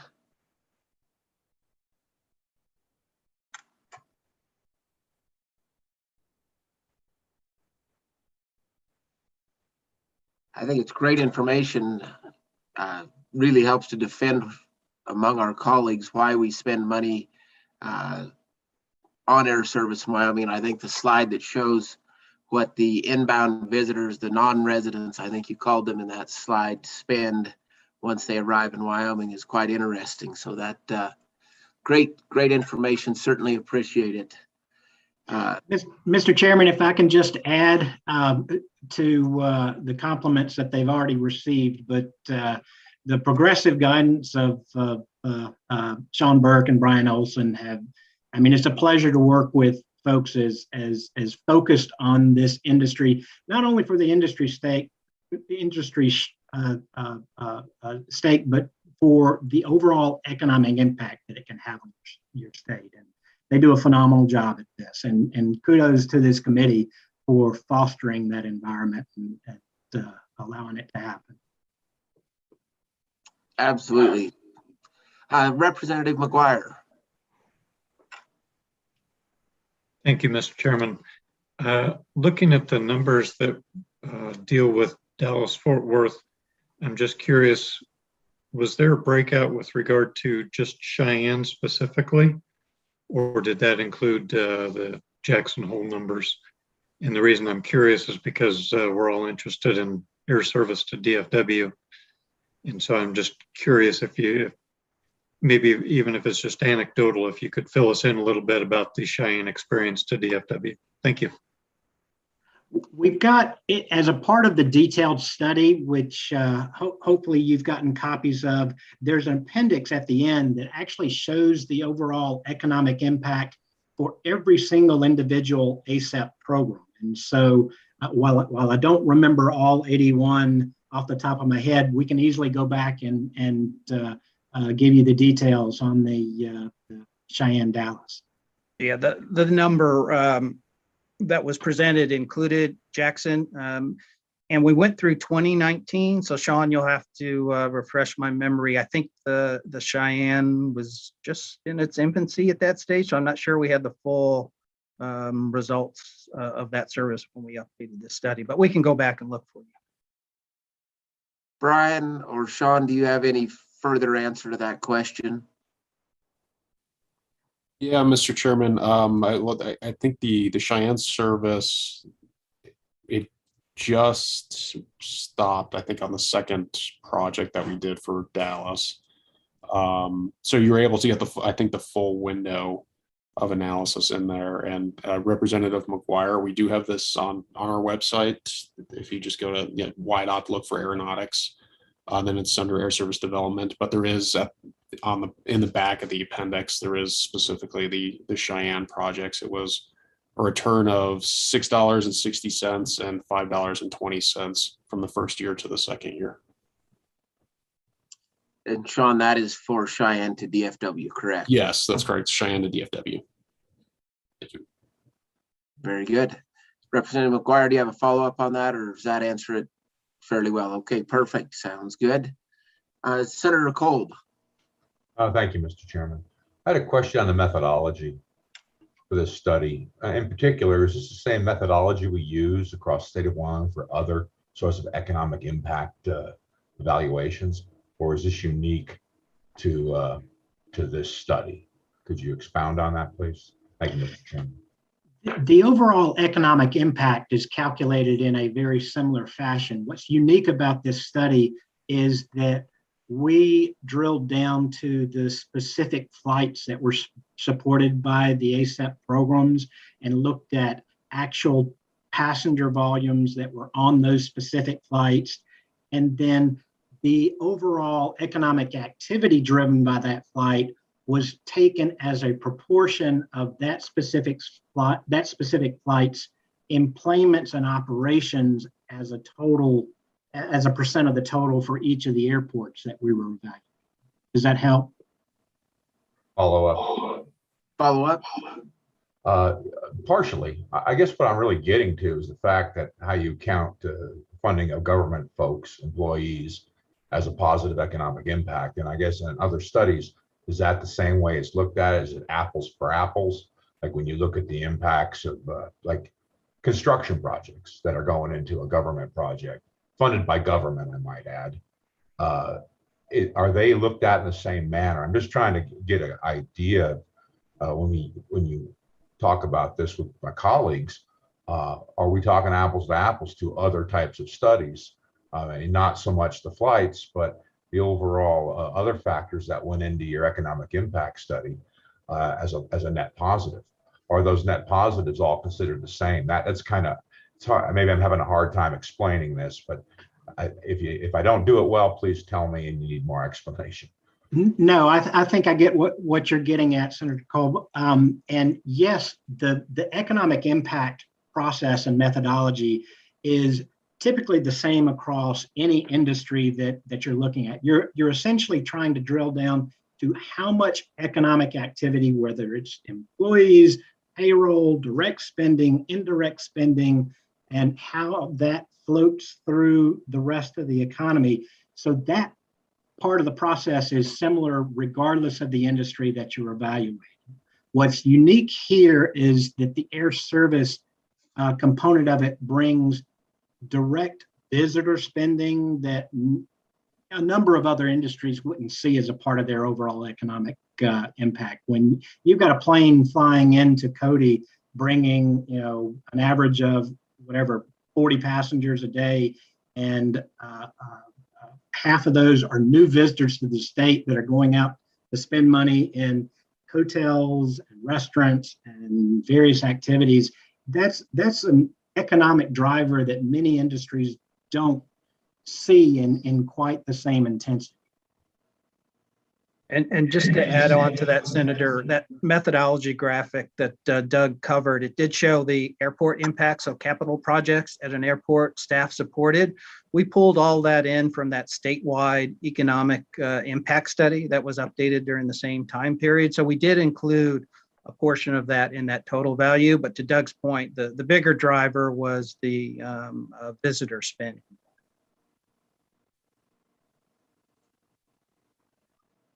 Representative Burkhart, you had your hand up a moment ago. Have you changed your mind on your question, or has it been answered?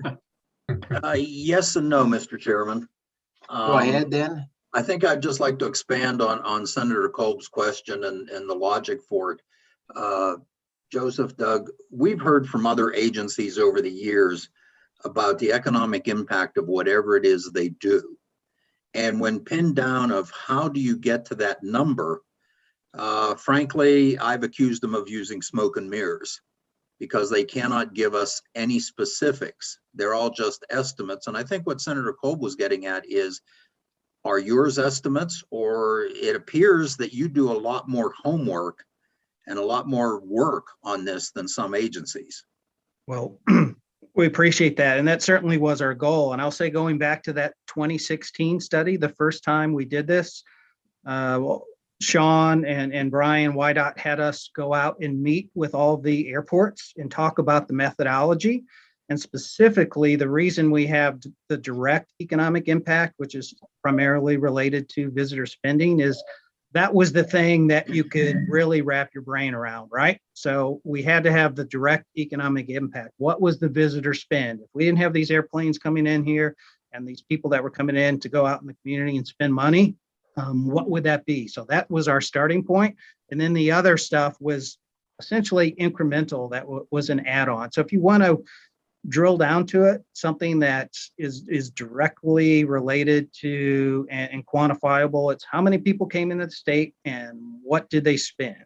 And that's pretty easy to wrap your brain around. So that's why we focused on that, what we call the direct economic impact.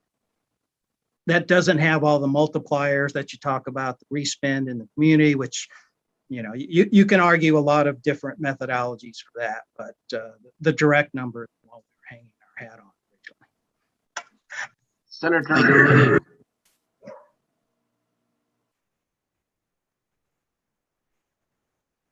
Thanks, Mr. Chairman.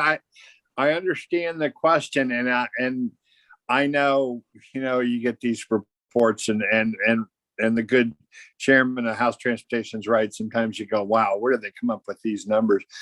I can tell you, and the Jackson numbers are definitely eye-popping.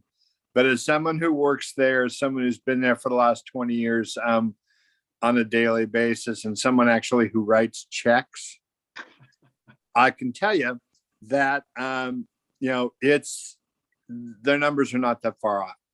And I can give you concrete examples. Public information, so I'm not divulging anything.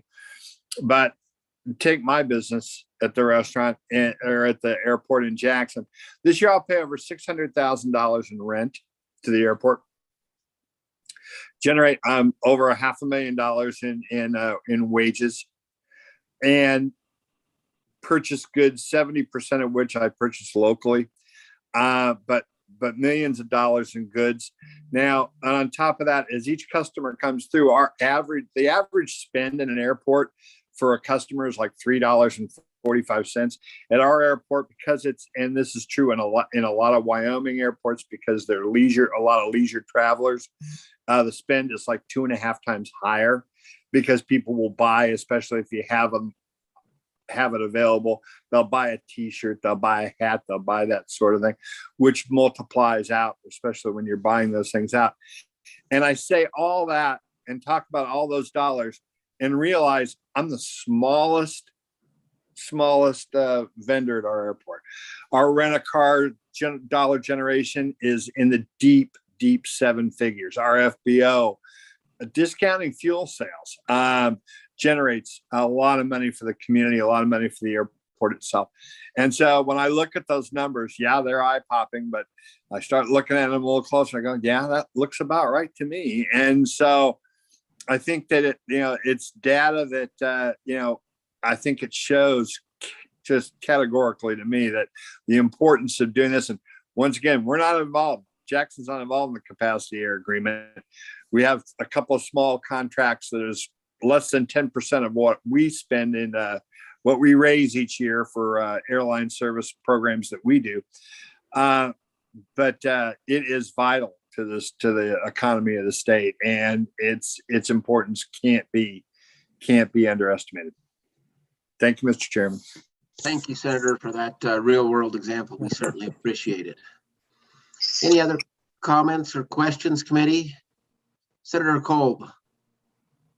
Yeah, thanks, Mr. Chairman. I'm new to this committee, so I just want to make a statement to everybody here while I got a chance, is that I'm very supportive of this system we have of supporting our airports in the state of Wyoming. I think it's essential. It's essential because it's the fabric of our economy in my mind. But when I was talking about the economic studies, it was kind of, I'll just be a little bit more colorful.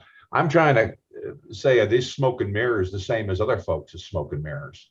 I'm not, that's really my way of looking at it. I'm not saying it's perfectly right, but are we looking at it all in a similar way? So that was what I was trying to get at. But I do support everybody efforts in continuing this service. So thank you for the opportunity to say that. I know it's a lot of line, Mr. Chairman. Thank you. No worries. I think it's a good comment. And I think the folks from Mead and Hunt tried to explain how they can establish that direct visitor spend. And then I think Senator Garu's real world example does a great job of further illustrating that those numbers are right in the ballpark of accurate. And so good work, Joseph and Doug. Thank you for being here. Director Reiner, is anything you would like to add to wrap up today, or Brian or Sean? Mr. Chairman, I would simply thank everybody for your time today and the comments. I think the results speak for themselves, and I really would stand for any questions, but thanks for the opportunity to chat today, and we'll drive on. Very good. Thank you, Director. Anything else, Brian or? Mr. Chairman, if there's any data or anything that you all would like, just let us know. We'll be happy to provide it. Sounds great. Thank you very much for that. Anything else, committee? Not seeing anyone wildly raise their hands. Must be the lunch hour, as everyone would rather get to lunch than ask a question. So that's a good thing. Senator Landon. Mr. Chairman, just real quickly, again, I wanted to apologize. Had a previous commitment with some healthcare folks here in town that I needed to meet with, and glad to make it back in time to catch up with the director. And Joseph and Doug, I will look at the materials you provided and catch up a little bit. But Mr. Chairman, my only question would be, where do we go from here? Do we have anything else scheduled later on? Thanks. Good question. So this committee typically meets once a year to take in reports from our airline partners as well as YDOT. And really it's so that we have a broader base of understanding within both the Senate and the House as we discuss air travel and air service needs and concerns within the state of Wyoming. It is all of us on this committee that are intended to be the experts to our bodies and the ones, our respective bodies in the legislature, and the ones that our colleagues can come to answer questions. So as I said, it's really just an informational gathering meeting for all of us to make us more aware and further our understanding so we can help our colleagues within the House and the Senate. I don't know of any legislation that's particularly needed this year and never has been, or historically has not been, but if there's something someone wants to work on, or if there is any further data, further questions or comments, certainly email myself, Senator Landon, and Abigail. We will reach out to the appropriate folks and get those answers back to yourself as well as the committee. All right, seeing no one raising their hands, excited about anything further, I will call the meeting adjourned and say thank you very much to everyone for participating today. Certainly hope you gained some valuable information. I know I did, and I'm excited about what's going on in Wyoming Air Service. Thank you, and see you in person.